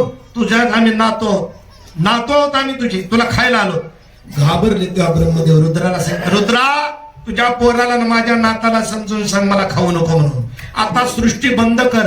अशीच सृष्टी सगळी निर्माण झाली तर सृष्टीचा विनाश होईल. जा तप करायला. बापाचं ऐकलं, भगवान रुद्र तप करायला गेले. येणे म्हणून रुद्र तप करायला गेले. गुंती जाणून स्मशाने वास केला. स्मशानात तप करू लागले. पुन्हा ब्रह्मदेवाने विचार केला, आता आपल्याला सृष्टी करायची आहे. नारायणाने सांगितलेली सृष्टीचा विस्तार तर झाला पाहिजे. अजून माझ्याकडून योग्य सृष्टीचा विस्तार झाला नाही. काय करावं? परमेश्वराचं चिंतन करीत बसले. चिंतनाचा परिणाम असा झाला महाराज ब्रह्मदेवाच्या, तर ब्रह्मदेवापासून 10 पुत्र जन्माला आले. मरीची, कश्यप, आत्री इत्यादी 10 ऋषी प्रगट झाले. त्यांना सांगितलं सृष्टीचा विस्तार करा. मग ते तदनंतर सृष्टीचा विस्तार करतील पुढे. पुन्हा म्हणजे अजून सृष्टीचा विस्तार झाला नाही. केवळ मुलंच जन्माला आले. मुलासाठी मुली पाहिजेत म्हणजे सृष्टीचा विस्तार होईल. आता प्रत्येक गावोगावी बिना लग्नाचे वयाचे 45, 32, 45 असे पोरं 25-30 आहेत. तुमच्याकडे आहेत का नाही मला माहित नाही, पण आमच्या गावात गावोगाव टोळका असं आहे. मला म्हणतात काय करावं? म्हणजे पारायण कर. मला मन लागाना, पारायण कर असे आहेत. मग मुलीची आवश्यकता असल्या कारणाने पुन्हा ब्रह्मदेवाने परमेश्वराचं चिंतन केलं. आता ऐका. पुन्हा मग ब्रह्मदेवाने चिंतन केल्यानंतर फार व्याकुळ होऊन चिंतन केलं, तर ब्रह्मदेवाच्या पाठीपासून जन्माला आला अधर्म. ब्रह्मदेवाच्या पाठीपासून अधर्म जन्माला आलेला आहे. म्हणून कुणी माणसाने अधर्म करू नये. पाठीपासून म्हणजे ब्रह्मदेवाच्या बुध इंद्रियापासून अधर्म जन्माला आला. म्हणजे गावातले कुच्चरवट्टी जे आहेत ना त्याचं नाव अधर्म आहे. ती ब्रह्मदेवाची संडास बाथरूम आहे. कुच्चरवट्ट्यावर निंदा करीत बसू नये. त्याचं कारण आहे ब्रह्मदेवाची संडास बाथरूम आहे. संडास बाथरूम मध्ये किती बसावं? त्याला काही काळवेळ आहे का? उगाच 4-4 5-5 तास बसू नये. ब्रह्मदेवाच्या उदरापासून धर्म जन्माला आला. खालच्या ओठापासून अधर्म, वरच्यापासून धर्म, अशी सृष्टी होता होता खूप सृष्टी झाली. ब्रह्मदेव म्हणजे आता परमेश्वराला आवडेल अशी सृष्टी निर्माण करायची. परमेश्वराचं चिंतन केलं. चिंतन करता करता शरीरामध्ये 8 सात्विक भाव, ऐका, ब्रह्मदेवाच्या शरीरामध्ये 8 सात्विक भाव निर्माण झाले. निर्माण झाल्यानंतर परमेश्वराच्या बद्दल कळवळ आला. ब्रह्मदेवाची उजवी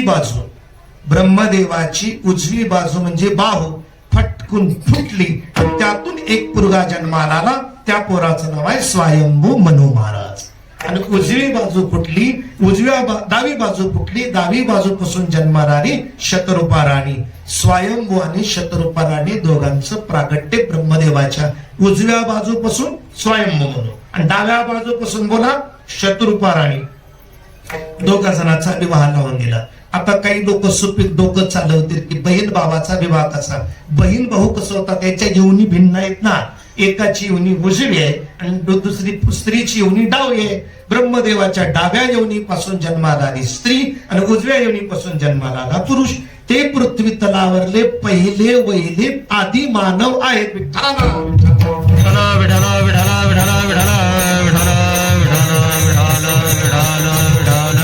मानव आहे आणि यांच्यापासून सृष्टीचा विस्तार झाला. मनूपासून आपण जन्माला आलो म्हणून कुणालाही आपल्याला मानवाला माणूस म्हणतात. मनूपासून जन्माला आलो म्हणून मानव.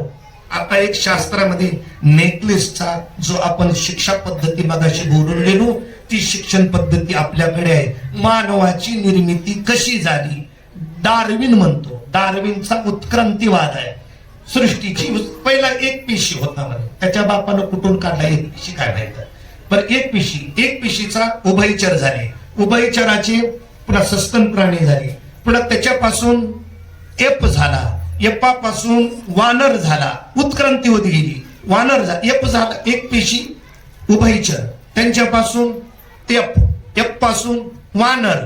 मग त्या वानरामध्ये त्याचं काळं तोंड गेलं. वानराचं शेपटी गेली. हळूहळू केस निघून गेली. 4 पायावर चालायचं सोडून दिलं. 2 पायावर चालायला लागला.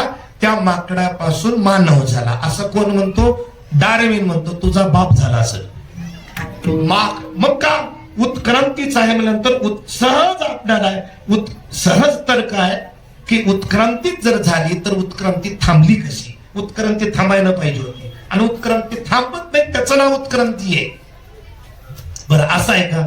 उत्क्रांतीच मानवात झाली असती, ऐका, मानवात माकडापासून जर मानव झाला असता आणि माकडात उत्क्रांती झाली असती तर आता जगात माकडं राहिले नसतील. आता जगात माकडं आहेत का नाही बघा? वानर आहेत का नाही? तुम्ही बघितलेत का नाही?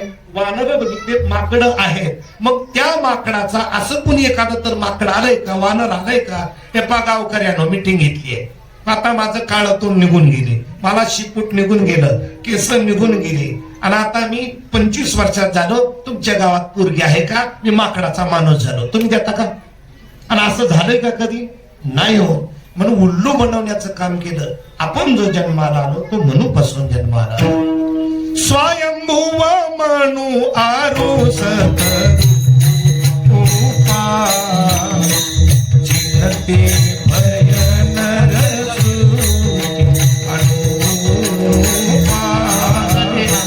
जिनते भय नर अनुप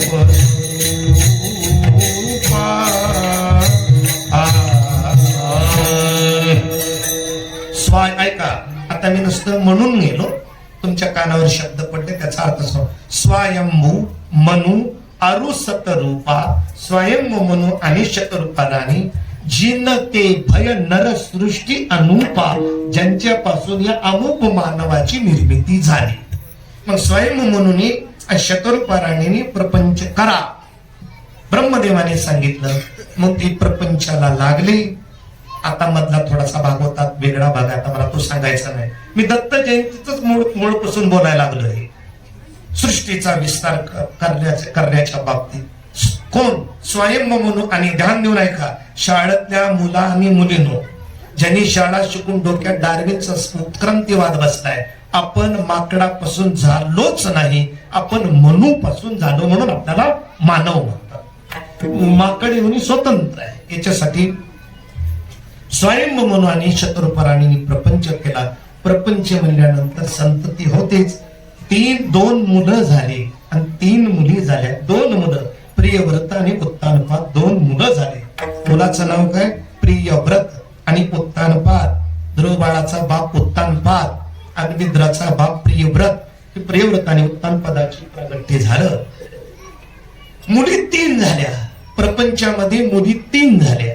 आणि एक सांगता, संसार केल्यानंतर लग्न झाल्यास एखाद्या वेळेस एखाद्याला 2 मुली झाल्या ना, 100% समाधान माना, 100%. आणि केवळ 2 मुलं झाली, मुलगी नसेल ना, 100% दुःख माना. काही उपयोगाचा नाही ह्या पोरांचा ना. मग प्रपंचात मुलगीही पाहिजे आणि प्रपंचाला मुलगाही पाहिजे, दोन्ही. काही भाग्यवान गृहस्थ असे, कोण भाग्यवान गृहस्थ आहेत की त्याला मुलीही आहेत आणि मुलंही आहेत. काही जणांना केवळ मुली आहेत, ते अधिक भाग्याचे आहे. स्वयंभू म्हणून परम भाग्याचे. मुलगा हे आहे आणि मुलगी आहे. मुली 3 आहेत, आकुती, देवहूती आणि प्रसूती. या 3 मुली आहेत. आकुती दिली रुची ऋषीला, प्रसूती दिली दक्ष प्रजापतीला. आता कोणती राहिली? बोला. देवहूती राहिली. आता तुम्ही कधी ऐकलंय का? नाही ऐकलं असतं तर लक्षात राहिलं नाही. देवहूती ती दिली कर्दम प्रजापतीला. खर तर कीर्तन 4 वाजेपर्यंत करायला पाहिजे, तर ही सगळा डिटेल इतिहास सांगता येत. झालं त्या देवहूतीचं लग्न कर्दम प्रजापती. मोठा इतिहास आहे. कर्दम प्रजापतीचा संसार शिकण्यासारखा आहे. तुम्ही स्वतः वाचा, त्यामध्ये तुम्ही वाचणार नाही म्हणूनच मी अजून 4 वाजेपर्यंत कीर्तन करणार आहे. तुम्ही जर मला वचन देऊन मी वाचतो, मग कीर्तन 15-20 मिनिटांमध्ये संपवतो. तुम्ही काही वाचत नाही, मी काय कीर्तन. विठाला विठाला विठाला विठाला विठाला विठाला विठाला विठाला कर्दम प्रजापती आणि देवहूती या दोघांचा विवाह झाला. विवाहामध्ये अट घातली होती कर्दम प्रजापतीने, बरं का जावे स्वयंभू म्हणून महाराज, तुमची मुलगी मी करतो, पण मुलगा झाल्या संन्यास घेऊन जाईल. लग्न झालं. मनामध्ये सतत वैराग्याची उमाळे येऊ लागली. कर्दम प्रजापती बायकोला म्हणजे मी संन्यास घेऊन जाऊ का? देवहूती म्हणजे काय संन्यास लावला? तुमच्या पोटी भगवान जन्माला येणार आहे. ज्या दिवशी माझ्या पोटी जन्माला भगवान येईल त्या दिवशी तुम्ही निघून जा. मग कर्दम प्रजापती पती म्हणले, बघ तू माझी सेवा केलीस, माझ्या आश्रमात सोन्याच्या रथात बसून आलीस, तुझा बाप श्रीमंत आहे, मला कंगाल साधू समजणू. मग कर्दम प्रजापतीने सुंदर विमान निर्माण केलेलं आहे. स्वगामम सर्व काल सुखाम, सर्व काल सुख प्रदान करेल असं विमान तयार केलं कर्दमाने. सुंदर विमान तयार केलं, बायकोला बसवलं आणि 2 जण विमानात बसून उड्डाण करायला गेले. उड्डाण करून आले, देव होती गर्भवती राहिली, अपेक्षा मुलाची होती. कर्मधर्म संयोगाने मुलगी झाली, कला नावाची मुलगी झाली. कर्दम प्रजापती म्हणले, मी चाललो संन्यास घेऊन. देव होते म्हणले, मुलगी झाल्या, मुलगा झाल्या, जा.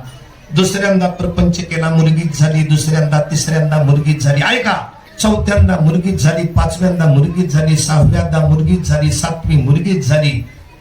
पण नवरा बायको म्हणले, नाही, मुलीच होतात, आपण मुलीच होतात आणि आपण ना काय करू, ऑपरेशन करू किंवा मुलीच होतात किंवा हे गर्भ पाडू. भ्रूण हत्यासारखं जगात दुनियात पाप नाही. कधी हे भ्रूण हत्या करू नये, कुणीच करू नये. आमच्या शेजारी आळंदीमध्ये कुटुंब राहत होतं. सासू बाळातपणाला आली त्या माणसाची, लेकीच्या बाळातपणाला आली आणि कर्मधर्मानं मुलगी झाली. मुलगी झाल्यानंतर मी म्हणलं, काय झालंय आजी, काय सांगावं. बरं, याच्यातूनच ओळखून घेतलं, पोरगी झाली. मी तुम्ही पोरगीच होती काही मी म्हटलं नाही. बर, दुसऱ्या वेळेस दुसऱ्यांदा ती बाई प्रसूत झाली. मी काय झालं, मुलगी झाली. बस पुढं बस राहू द्या आता.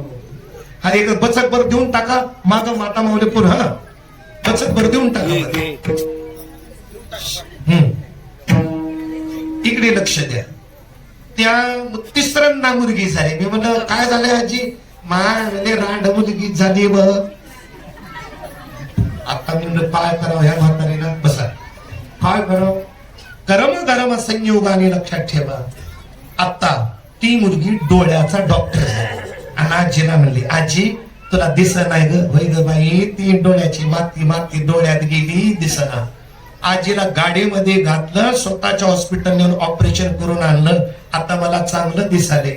मी म्हणलं, तू तिला म्हणली होती की कार्टीज झाले, दांड झाले, आज तिला तुला दृष्टी दिली. मुलगी ही मुलापेक्षा कमी नाही, लक्षात ठेवा. आजीला दृष्टी दिली, दृष्टी. आज तिचं कौतुक करते बाई श्रद्धा, तिचं नाव श्रद्धा आहे. बाई श्रद्धा, तू जर जन्माला आली नसती आणि मी जर तुला बोलले, मग उगाच बोलले, तू जन्माला आली नसती तर मी कायमची आंधळी झाली असती. ती म्हणलीस, आजी त्यावेळेस मला उकिरडत पुरायने घालतीस. म्हणून कोणत्या गोष्टीचा काळ कसा येईल सांगता येत नाही. स्वयं आता 9 मुली झाल्या हो कर्दम प्रजापतीला, देवतीला. कर्म धर्म संयोगाने 9 मुलीच्या नंतर कपिलाचार्य झाले. पहिली मुलगीची कला, त्याच्यानंतर दुसरी अनुसया लग्नाला आली. ब्रह्मदेवाचा मुलगा आत्रीशी विवाह झाला. आत्रीचा अनसूयेचा मोठा थाटामाटामध्ये विवाह झाला. दोघांचा प्रपंच सुरुवात झाला.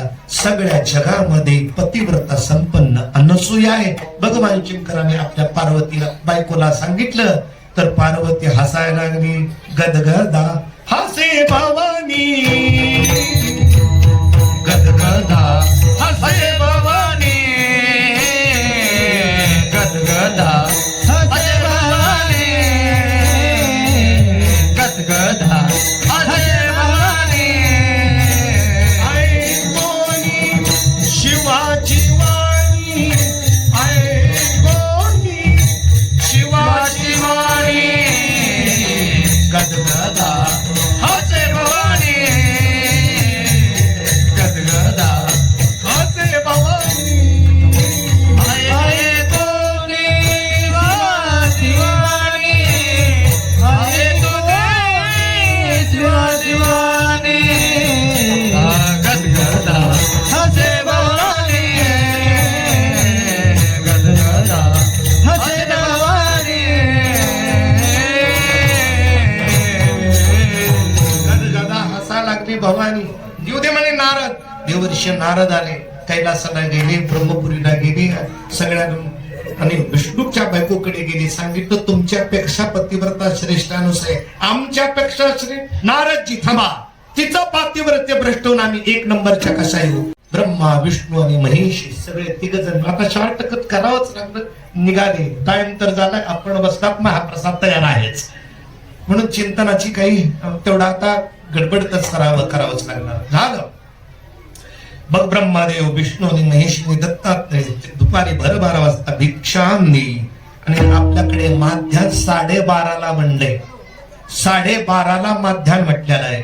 12 वाजता माध्यान नाही, ती इंग्रजाचं माध्यान आहे. आपल्याला 12:30 वाजता बरोबर पायाखाली सावली येते, त्याला म्हणायचं पायाखाली सावली ज्या वेळेस येईल त्यावेळेस माध्यान असतो. माध्यान ज्ञानोबारायांची समाधी सुद्धा कधी झाल्या माहित आहे? ज्ञानोबारायांनी समाधी 12 वाजता घेतली नाही. तिथे शांतता खूप होती आणि उशीर झाला. 2:30 ज्ञानोबाराय समाधीस्थ झाले. दुपारी 2:30 आम्ही 12 वाजताच गुलाल उधळून माऊलीवरच आमचा गुलाल उधळला. ही आपली अशी होती. म्हणून आमची भोसरीकर माऊलींचं संजीवन समाधी सोहळ्याचं कीर्तन 10ला चालू करायचे, 2:30ला गुलाल पडत होता. एवढ्या वेळेस कीर्तन करत होते. आज सगळी पाठच मालिका, समाधीत सगळी पाठ होती. अशी दत्तात्रय भगवान, श्री अनुसया आणि अत्रि मुनी यांच्या दारामध्ये ब्रह्मदेव ब्रह्मा विष्णू महेश गिरी भिक्षांनी दारात आलेल्या आपल्याला संसारिक लोकांनी रिक्त हाताने कधी जाऊ देच नाही.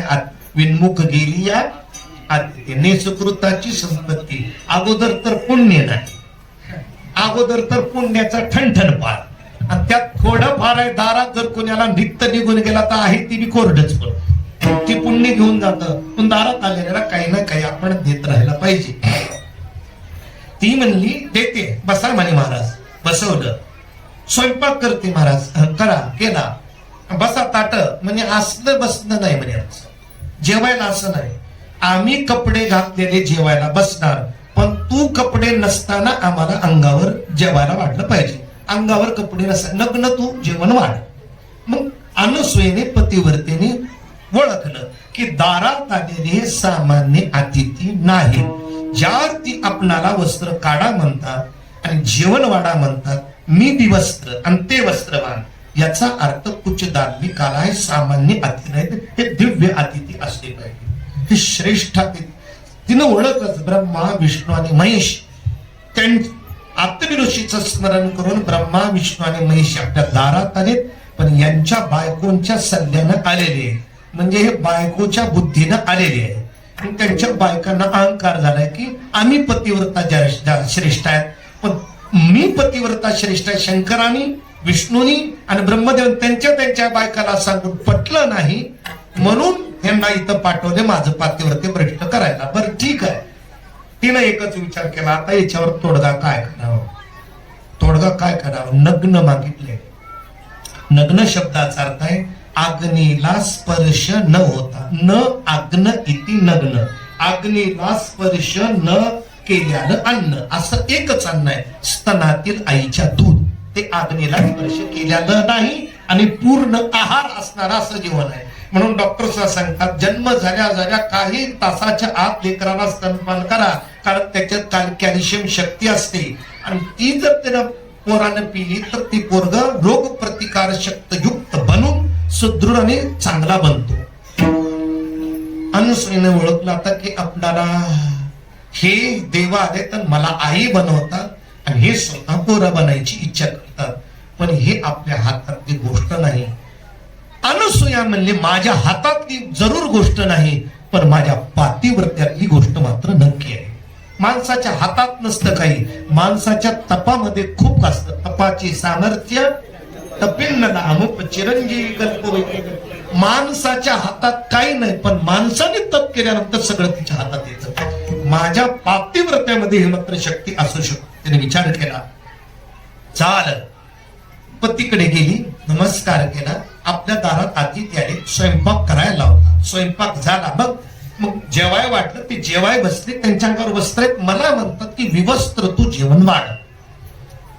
मग अत्रि मुनीने ओळखलं. ठीक आहे, हो म्हण. आता पतीचीच इच्छा, हो म्हण, काही नाही हरकत. बरं ठीक आहे, हो म्हणले तिने. असं कर. गंगेचं पाणी अत्रि मुनीनं आणलं, अभिमंत्रित केलं, अनसूयेच्या हातात दिलं, त्यांच्या अंगावर टाक आणि मगच तुझ्या अंगावरले वस्त्र उतर. तसं त्याच्या अगोदर करू नका. सगळी टेक्निकली ही प्रक्रिया आहे. जर का तू अगोदरच त्यांना अंगावरले वस्त्र काढतील अंगावर पाणी न टाकता, तर तुझं पातिव्रत्य भ्रष्ट होऊन सावित्री उमा रमा श्रेष्ठ ठरते. मी तुला सांगितलं तेवढं कर. आणि नवऱ्यानं सांगत तसं बायकोनं ऐकलं.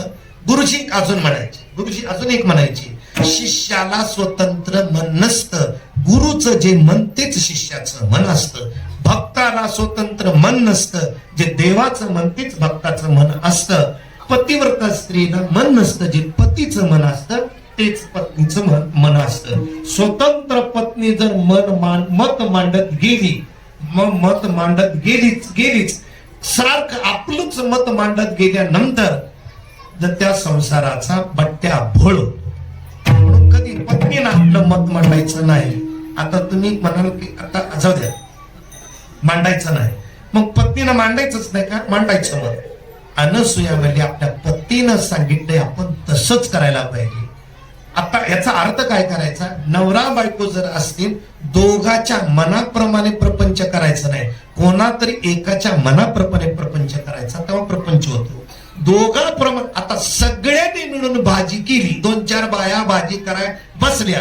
एक म्हणते मीठ कमी टाकले का, मग अजून टाकते. दुसरे म्हणते मिरची कमी पडली आहे, मीठ बी टाकतात, मिरची टाकतात. चांगली होण्याच्या ऐवजी भाजी बिघडून जाते. एकाच कोणातरी बाईनं भाजी केली की कशी होते? चांगली होते. तसं प्रपंच कोणातरी मनाने करावा. 2 बॉडी बट 1 हार्ट. नवरा बायकोच असतं, 2 बॉड्या असतात पण मन एक असावं लागतं. अनसूयेचं मात्र मन पतीचं जे आहे, ठीक आहे, आली आणि पाणी शिंपलं की नवजात शिशुपालक झाले, पाळण्यात टाकली, हलवायला लागली. झालं तर सुंदर आनंद यायला लागला. स्तनामध्ये दूध आलं आणि त्यांना यथिष्ठ दूध पाजलं. असे 6 महिने निघून गेले. आणि या ब्रह्मा, विष्णू आणि शंकर यांच्या बायकापाशी उमा रमा ब्रह्माणी या तिघीच्या पशी पतीच नाही. सावित्री म्हणजे पती नाही, कुठं गेले काय माहित नाही, पत्ताच नाही. देवर्षी नारदांना विचारलं, आमची पती गेली, कुठे गेली? त्यांनी सांगितलं अनसूयेच्या आश्रमात गेली. मग महाराज तुम्ही जाता का, घेऊन येता का? नारद म्हणले मी आणि त्यांच्याकडे जायला? ते आत्री बाबा तपस्वी आहे, अनसूया पतिव्रत आहे, मी तिथे गेल्यानंतर माझा चक्का चोर करतील, जाळून टाकतील, तपस्वी, आम्ही नाही जाणार. बघा काय करायचंय. मी या तिघी जणींनी विचार केला, आपणच आपले पती सोडवायला जायला पाहिजे. म्हणून ह्या तिघी जणी आपले पती सोडवण्यासाठी आल्या. भिक्षाम दे, ओळखलं याच 3 जणांच्या त्या बायका आहेत. बसा, बसवलं. काय मागायचे ते मागून घ्या माझ्याकडून. अनसूया म्हणली बोला. ब्रह्मानी बोला, सावित्री बोला, लक्ष्मी बोला, काय मागायचे ते माग. मी प्रसन्न आहे. ते म्हणल्या काहीच नाही मागायचं, फक्त तुझ्या घरामध्ये 3 जे बालक आहेत ना ते आम्हाला देऊन टाक. असं म्हणल्यानंतर अरे म्हणे खरोखरच या 3 जणांच्या बायका आहेत. ते म्हणे तुमचे पती पाहिजे? हो पाहिजे. तिनं आत गेली, पाळण्यातून काढले, खाली आसन टाकलं, आसनावर 3 झोपवले आणि सांगितलं, ओ सावित्रीबाई या, लक्ष्मीबाई उचला. आणि बघा पार्वत काकू, पार्वत काकू उचला म्हणल्यास आता पार्वत काकू पुढे गेल्या पण रिटर्न माग आल्या. ती म्हणली जर उचलावा शंकर म्हणून दाढीवाला शिवाला, हातामध्ये ब्रह्मदेव, तर भर चौकामध्ये डांगोरा पिटून इज्जत जायची पाहिजे. पार्वतीबाई, लक्ष्मी मी प्रयत्न करू का? लक्ष्मी गेली, मी हळून बघतो आपण. विष्णू म्हणून उचलावा, शंकर आला जोगडा हातात, तर माझा नवरा द्याकणाने जोगडा कशाला पाहिजे म्हणून माझा सर. सावित्री पुढे सरकून सावित्री म्हणजे डाळून बघितलं, मेळच लागणार. ब्रह्मदेव म्हणून उचलावा आणि शंकर हातात आला तर उपयोग काय होईल? लट कापू लागल्या आणि अनसूयेला साष्टांग दंडवत घातला. ब्रह्मा, विष्णू आणि महेश यांच्या बायकोने, पार्वतीने, लक्ष्मीने, सावित्रीने म्हणले 1 नंबरची जगात पतिव्रता कोण असेल तर अनसूये तू. स्वतःचा अहंकार गेला आणि सावित्रीचा मोठेपणा सिद्ध झाला. सावित्रीबाईचा मोठेपणा, अनसूयेचा मोठेपणा सिद्ध झाला. सती सावित्री अनसूयेचा मोठेपणा सिद्ध झाला. का? पतीच्या मनाप्रमाणे स्त्री वागली की त्या पतिव्रतेचा मोठेपणा देवाच्या बायकाला सुद्धा मानावा लागतो. विठ्ठला विठ्ठला विठ्ठला विठ्ठला विठ्ठला विठ्ठला विठ्ठला विठ्ठला विठ्ठला विठ्ठला. आता मग ही मुनी आणि अनसूया दोघं काय प्रभू 6 दिवस 6 महिने आमच्या इथे नवजात शिशु बालक म्हणून राहिला पाळणा रिकामा पाळण्याकडे बघून आम्हाला किती दुःख होईल, किती दुःख होईल असं म्हटल्यानंतर लगेच देव निघून गेले. तथास्तु आम्ही तिघे तुमच्या पोटी जन्माला येऊ. वार आला आजचा दिवसाचा. अत्रीची अनुसया गरोदर, अत्रेची अनुसया गरोदर, अत्रेची अनुसया गरोदर, विश्वतारा वया विश्वतारा वया धरी अवतार, विश्वतारा वया धरी अवतार, विश्वतारा वया धरी अवतार. अत्रेची अनुसया गरोदर, अनुसया गरोदर, अत्रेची अनुसया गरोदर.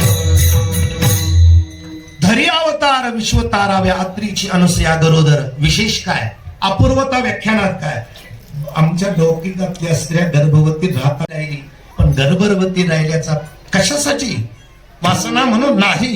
गर्भवती राहिली कशासाठी, धरी विश्वतारावया, विश्वाच्या धरी अवतार विश्वतारावया अत्रीची अनुसया गरो, विश्वाच्या कल्याणासाठी राहिली. आजची पौर्णिमा रोहिणी नक्षत्र बरोबर दुपारी 12 वाजता 3 सांजाचा उल्लेख आहे.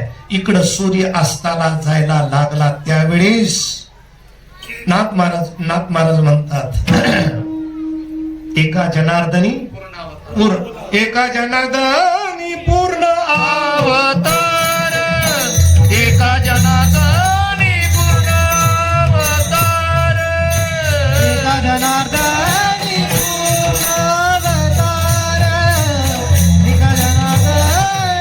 पूर्ण अवतार. निर्गुण निराकार आकारले, निर्गुण निराकार आकारले, ऋतुकाळ हेमंत नक्षत्र रोहिणी, ऋतुकाळ हेमंत नक्षत्र रोहिणी. आकार आकारले, निर्गुण निराकार आकारले, ऋतुकाळ हेमंत नक्षत्र रोहिणी, ऋतुकाळ हेमंत नक्षत्र रोहिणी.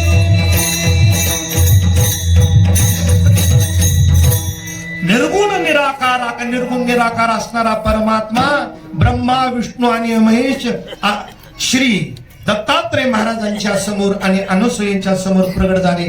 पुंडलिक वरदा हरी विठ्ठल अवधूत चिंतन श्री गुरुदेव दिगंबरा श्री जनार्दन दिगंबरा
सहस्र अर्जुनजींना उपदेश केला. श्री दत्तात्रय भगवंतांनी जनार्दन स्वामींना उपदेश केला.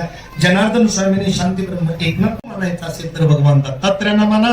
हे सर्वांमध्ये श्रेष्ठ गुरु आहेत. चाल म्हणायचे ज्ञानेश्वर माऊली